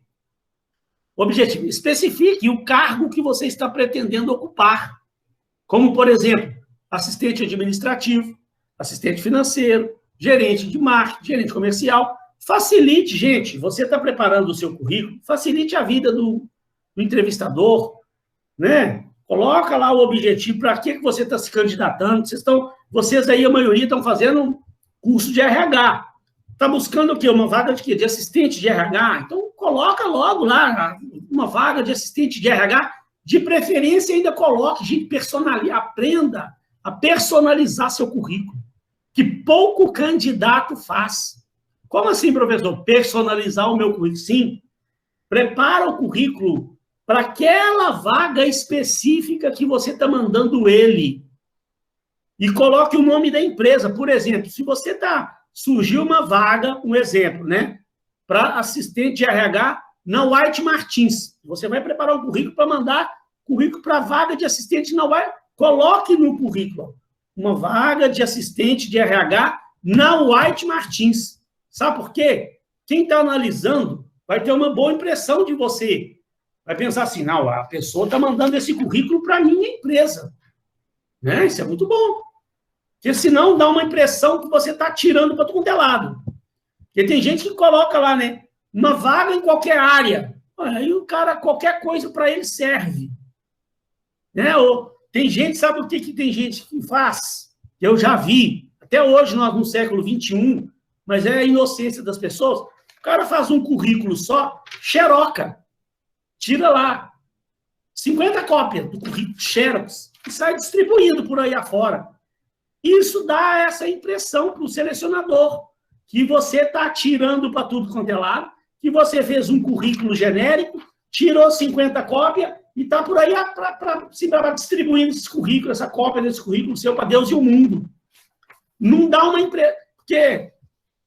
não dá uma impressão de que você é uma pessoa focada. Quando você manda um currículo personalizado, uma vaga de assistente de RH na White Martins, está dando essa impressão para a pessoa que você tem um foco, Você quer trabalhar na White Martins, está mandando o currículo para a White Martins. Estou dando o White Martins aqui como exemplo, tá? Olha lá, personalize seu currículo colocando o nome da empresa para a qual pretende enviar. Você pode definir um objetivo mais amplo, como estagiar na área financeira na White Martins. Que aí você não está colocando se é para assistente, para gerente, supervisor, um estágio na área financeira da White Martins, por exemplo, é uma opção. Mas tem que colocar esse objetivo bem claro, que dá uma boa impressão para você. Outra coisa, eu achei que ia ter aqui, não tem. Outra coisa, nesses objetivos, o que vocês acham? Você deve colocar pretensão salarial? O que vocês acham, vocês que estão aí, ficaram para o finalzinho, estão participando aí? Deve colocar pretensão salarial ou não?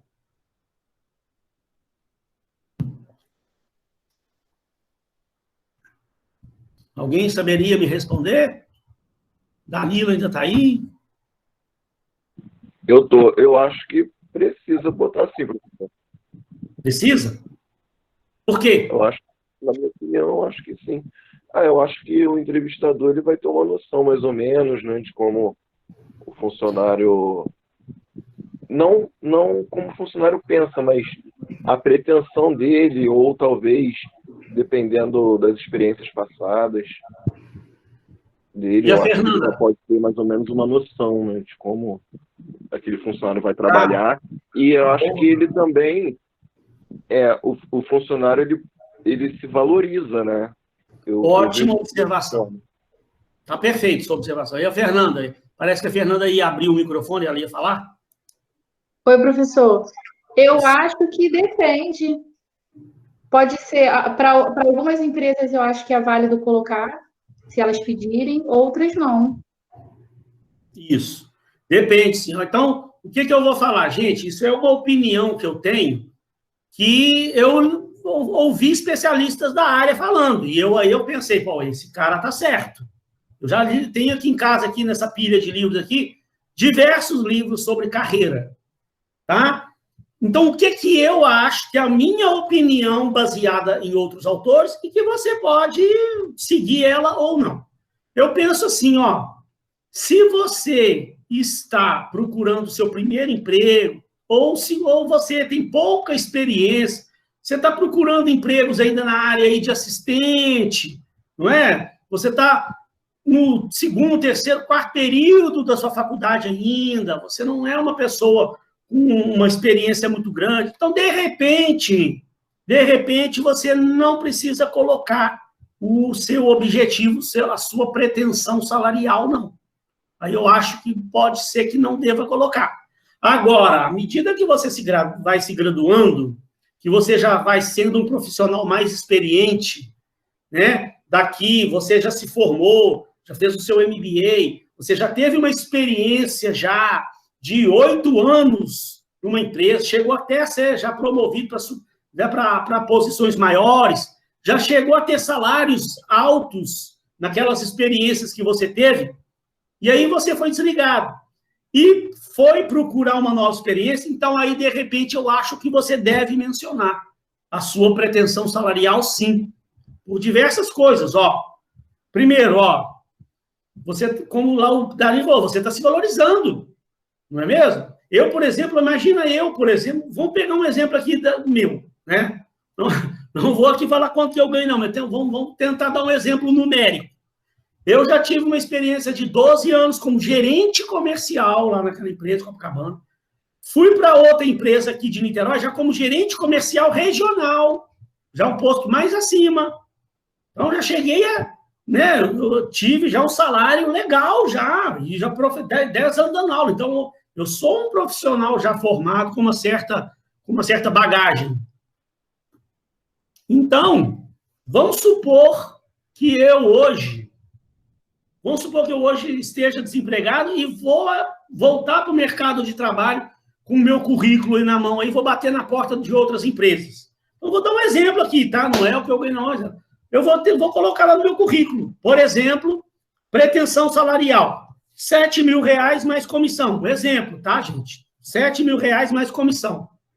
A empresa que vai pegar meu currículo lá, porque o problema é o aluno falar assim, mas se você bota sua pretensão salarial, de repente você vai ser eliminado lá, porque a vaga que a empresa tem paga um pouco a menos, professor, e vai ser prejudicado. O que acontece quando eu coloco a minha pretensão salarial?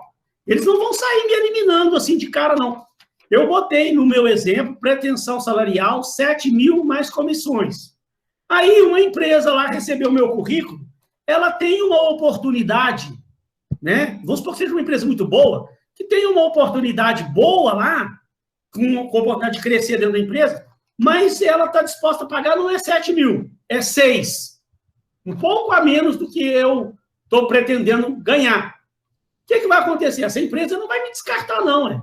Essa empresa vai ver o meu currículo, vai ver a minha formação, vai falar, é um bom candidato, só que ele colocou como pretensão um pouco acima do que nós estamos querendo pagar. Ah, mas eu vou dar uma ligada para esse cara. A pessoa do RH vai pegar o telefone e vai ligar para mim. Vai falar, Eduardo, olha só, eu sou do RH da empresa tal aqui, nós estamos com uma oportunidade muito boa para a área tal, que é dentro da sua área, e nós recebemos o seu currículo aqui e gostamos muito, ficamos muito interessados no seu currículo. Só que você está colocando uma pretensão salarial aqui de 7.000. Nós temos uma oportunidade muito boa, que você vai ter condições de crescer aqui dentro da empresa, só que no momento a nossa disponibilidade é pagar 6.000. Você está interessado? Te interessa? Você quer vir aqui bater um papo com a gente? Quer fazer uma entrevista? Para a gente poder até te explicar melhor aqui as condições, como é que serão suas condições de trabalho, as condições de crescimento aqui dentro da empresa. Porque aí eu vou querer, ué. Né? E se for uma empresa boa, eu não me incomodo de receber um pouco menos de início, até menos do que isso. Se o cara me ligar, uma empresa excelente, você está colocando pretensão de 5.000. Eu tenho uma oportunidade que você está colocando a pretensão de 7.000. Então, eu tenho uma oportunidade para ganhar 5, só que tem a oportunidade de crescer aqui dentro. Você quer vir? Quero, ué. Vamos lá ver, ué, qual que é? Eu estou desempregado mesmo. Né? Se eu tenho realmente condições de crescer dentro da empresa, se é uma empresa boa, realmente vai me dar uma projeção boa na carreira, eu vou. Agora, se a menina lá do RH tem uma oportunidade para assistente, para ganhar R$ 1.500, aí ela não vai nem me ligar. Aí eu também nem quero que me ligue. Não é mesmo? Então, sabe, aí é para você ter um parâmetro.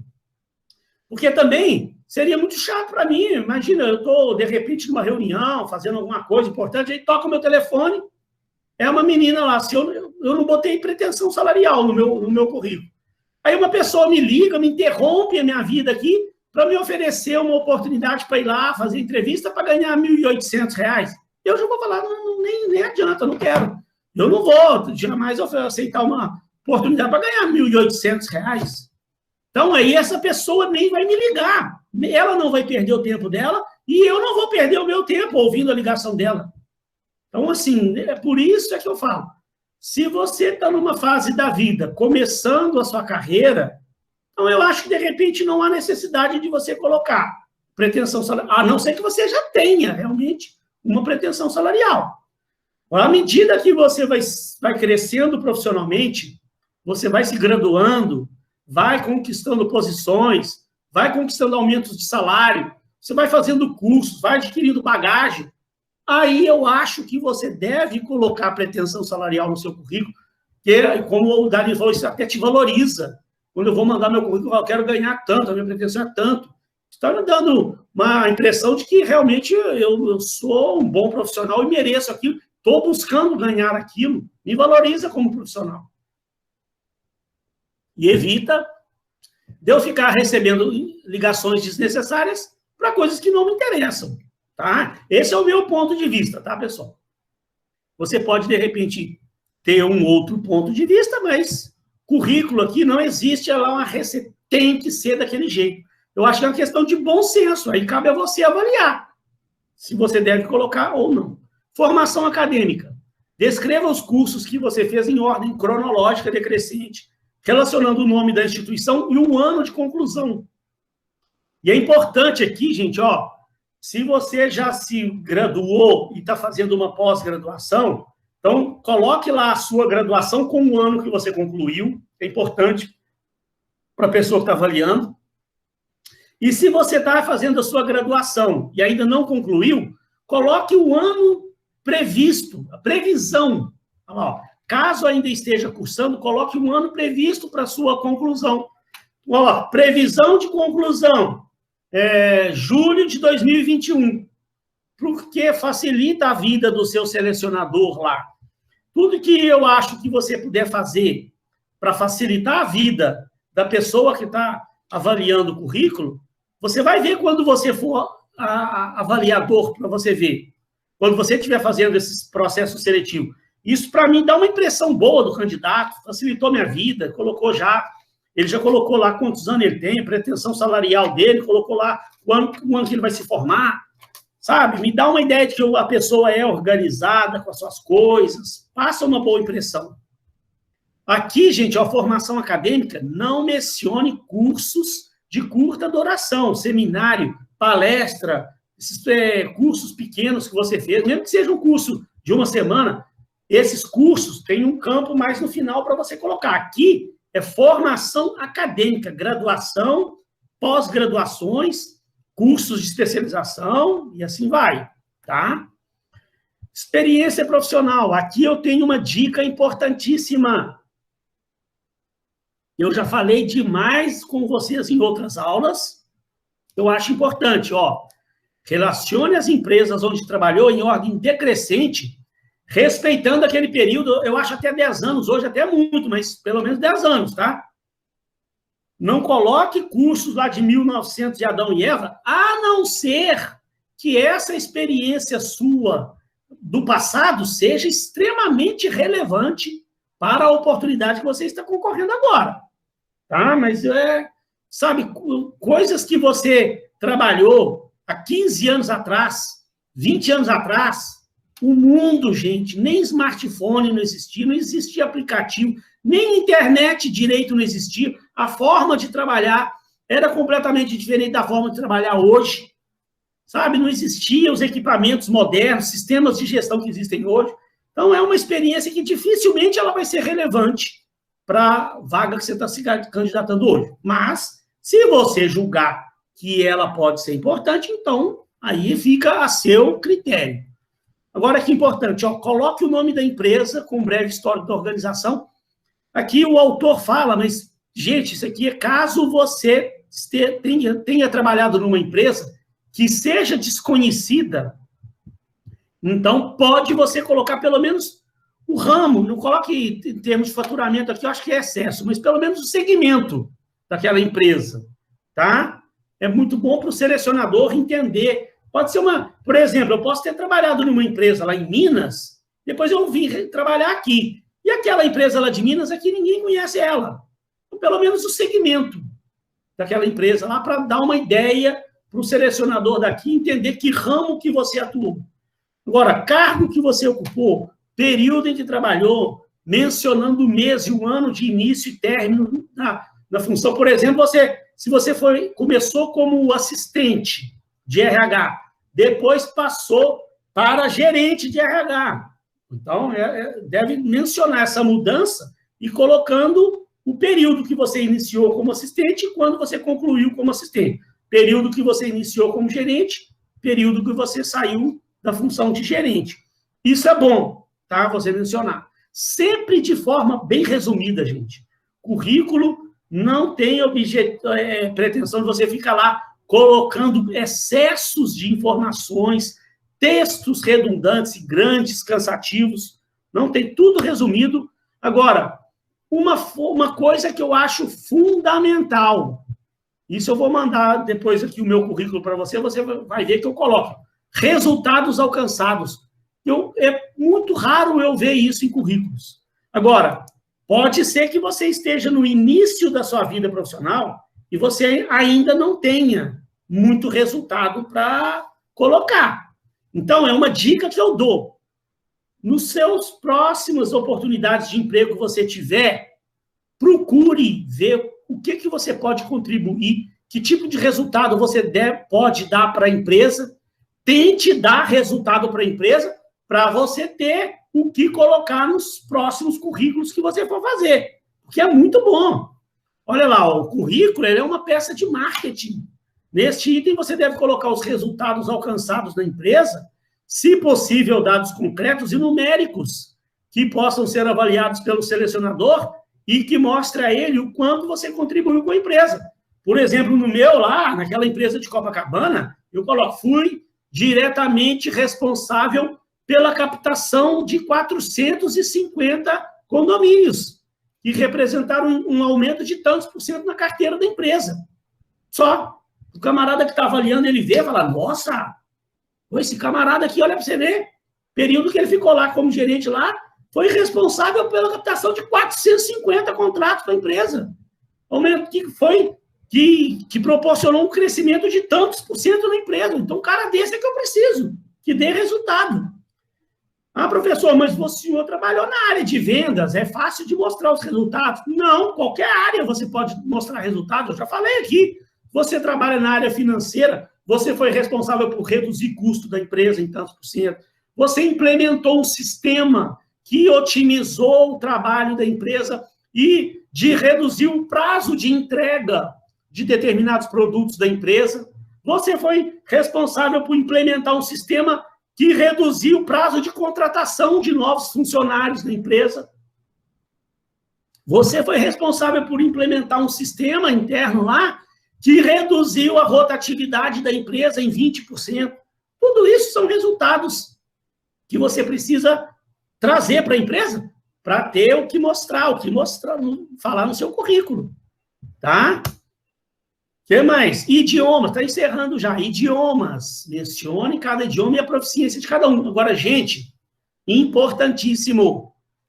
Se você não tem um inglês fluente, não tem um inglês bom, não fique tentando inventar que você tem um inglês intermediário, se não é. Se o seu inglês é básico, aquele inglês bem macarrônico, então, de repente, eu prefiro nem colocar. Se você pegar o meu currículo, você vai ver que não tem. Eu até tenho um inglesinho mais ou menos para ler, para traduzir. Se você me der um texto em inglês, eu traduzo ele muito bem. Só que para conversar eu sou péssimo. Então, meu filho, eu nem coloco isso no meu currículo. Nem que tem, nem básico. Nem básico eu não menciono. Porque eu não vou, gente, correr o risco do cara me chamar para uma entrevista e querer fazer um teste de inglês comigo e conversar em inglês comigo, porque eu vou passar vergonha. Então, nem mencione isso, sou honesto. Tá? Se eu for para uma entrevista de emprego, numa entrevista lá, se o camarada perguntar, eu falo, eu tenho um inglês até razoável para tradução. Se eu quiser fazer um teste, me dar um texto para traduzir, posso até fazer. Conversar, eu nem vou me atrever, porque eu não tenho, não. Ah, mas é preciso aqui, tá? Então, infelizmente, eu posso fazer um curso de inglês, posso tentar dar um gás aí. Ah, não, eu já preciso de alguém que tenha inglês fluente. Então, pronto, então não sirvo. Tá? É um defeito que eu tenho, eu deveria ter preocupado disso ao longo da minha vida. Se eu não tenho, eu não vou mentir, não vou ficar tentando, sabe? Idioma é algo que se você domina ou não. Você deve estar preparado para uma entrevista, né? De link, se você mencionou lá que tem o inglês intermediário, então o camarada vai supor que você tenha um inglês intermediário, dá para conversar, um básico pelo menos, aí te chama para fazer um teste, ver que você, nem o básico você tem. Né? Então, quando as empresas fazem exigência de idioma, é porque será necessária a função, portanto, não corra o risco de afirmar que tem o domínio sem ter. Numa entrevista, você será imediatamente eliminado e vai passar por um constrangimento ainda de ficar lá, né, passando vergonha. Cursos de especialização. Relacione os mais relevantes que demonstram que você adquiriu conhecimento que aprimoraram suas competências na área de atuação. É aqui que você deve relacionar os cursos de curta duração. Porém, deve selecionar os mais representativos e tenham contribuído para o desenvolvimento de suas competências. Tente personalizar seu currículo para aquela empresa que você está se candidatando, relacionando apenas os cursos que tenham relação com empresas que você está oferecendo, oportunidade. Então, gente, olha só, uma dica importante aqui para vocês. Uma dica importante. Deixa eu dar um exemplo meu aqui para você entender o que eu quero falar. Eu trabalhei a minha vida inteira em duas coisas. Como gerente comercial de administradora de condomínio. Então, nessa minha experiência trabalhando em administradora de condomínio, eu fiz um monte de cursos dessa área, de condomínio. Beleza. Eu também tenho uma experiência vasta dando aulas. Mais de 10 anos dando aula. Também já fiz cursos também voltados para a área de educação, que não tem muito a ver com a área de condomínio. Eu também estou me especializando em produção musical. Eu estou montando um estúdio aqui em casa, estou mexendo com produção musical, já fiz cursos que não acaba mais na área de produção musical. Já fui para São Paulo, fiquei lá 15 dias fazendo curso de produção musical. Então, uma hora, imagina o meu exemplo aqui, uma hora eu posso virar para mim e falar assim, olha, eu não vou mais mexer com esse negócio de condomínio, cara, cansei. Eu agora que eu me especializei nessa área de produção musical, é o sonho da minha vida, eu vou fazer um currículo e vou mandar para essas grandes gravadoras, para quem sabe eu consiga ser, um exemplo, eu não vou fazer isso não, mas vamos supor que eu poderia pensar, né? Eu quero ser produtor musical, cansei de mexer com condomínio, eu quero ficar dando aula à noite e de dia eu vou tentar a carreira de produtor musical. Aí eu vou fazer um currículo para mandar para a Universal Music, uma gravadora lá da Barra da Tijuca. Aí eu vou mencionar os cursos que eu fiz na área de condomínio, de DP, de legislação condominial. Para quê, meu? Estou mandando um currículo para tentar uma vaga para produtor musical. Para que eu vou ficar fazendo o cara lá perder tempo lendo lá meus cursos que eu fiz de produção de condomínio, curso que eu fiz na área de educação, para dar aula, que não tem o menor sentido. E aí, então, eu tenho esses cursos ali separados. Se eu for mandar um currículo para uma administradora de condomínio, aí eu vou pegar os meus cursos que eu fiz na área de condomínio. Aí também eu não vou ficar citando os cursos que eu fiz na área de produção musical, não faz sentido. Né? Se eu for mandar o meu currículo para uma faculdade, eu vou mencionar os cursos que eu fiz voltados para a área de faculdade. Só para concluir, já está encerrando, gente, vai dar 9 horas, está encerrando. Por que eu estou falando isso? Eu recebo, sabe, currículos, direto e reto, eu recebo currículo, aí eu vou ver, a menina está me mandando um currículo para a área de condomínio, aí coloca lá, curso de culinária, curso de, não sei, gente, de moda. Para que a menina está me mandando um currículo para a área de condomínio, está me citando curso de culinária, de moda, que não tem nada a ver. Não dá uma ideia ruim do candidato, né? Por fim, duas coisas aqui. Viagens internacionais, caso você tenha feito viagens para negócios, né? Participar de uma coisa importante, tenha sido a feiras, congressos, não viagens de férias. Tirou umas fériasinhas, foi passear na Argentina, foi passear no Paraguai para comprar muamba, aí vai citar esses troços aqui no currículo. Não, tá? Só se for realmente para experiência profissional. E, por fim, que eu gosto muito de falar, gente, trabalho voluntário, sabe? É imprescindível que você, se você nunca fez, então comece a fazer, gente. E comece a fazer um trabalho voluntário, não é só para colocar no currículo, não. Ah, vou ajudar os outros, porque eu vou pôr no meu currículo lá, vai me ajudar. Não, isso aí deve fazer parte da sua vida. Você arrumar uma instituição, que você possa ir lá, pelo menos a cada 15 dias, você ir no final de semana lá, uma instituição de caridade pobre, para ajudar pobre, para ajudar pessoas idosas, instituições de crianças abandonadas, que você possa ir lá prestar um trabalho voluntário. Isso faz bem para você como ser humano, faz bem para a sua pessoa, e você ainda coloca no seu currículo o seu trabalho voluntário. Gente, isso tem um valor. Sabe por quê? As empresas hoje, modernas hoje, elas querem pessoas que tenham feito trabalho voluntário. Por quê? Porque ela olha assim, ó, essa pessoa, além dela trabalhar de dia, fazer faculdade à noite, ela ainda tem tempo para ajudar pessoas carentes. Então, essa pessoa é que nós estamos querendo para a nossa empresa. Ajuda bastante a você. Então, pessoal, esse outro currículo funcional, depois você dá uma lida para você ver, você vai conseguir entender.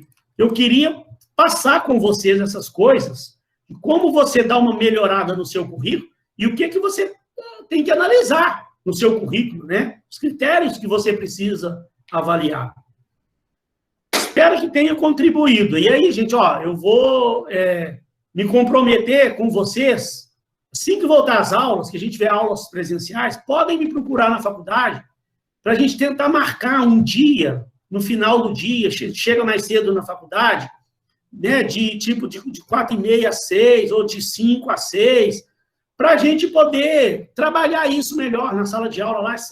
Faço isso de boa vontade mesmo, os dias que vocês puderem, pelo menos a maioria dos alunos puderem, tá? A gente monta de novo um grupinho lá, combina e marca um dia para fazer um trabalho de dinâmica de grupo, de análise de currículo.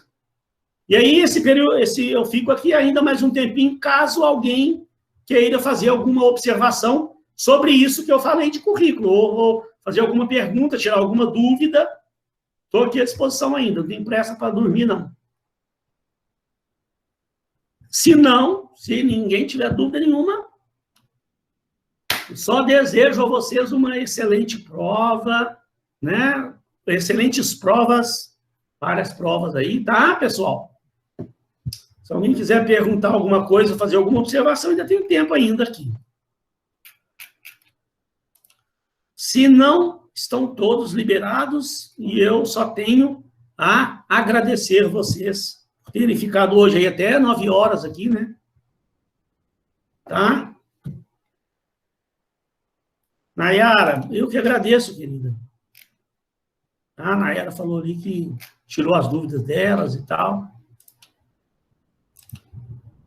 Bom final de semana para vocês, tá?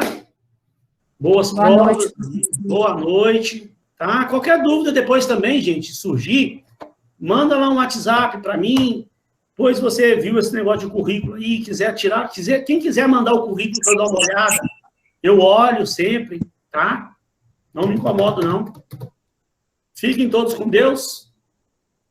Um beijo no coração. Obrigada, professor. Boa noite. De nada. Fiquem com Deus, tá?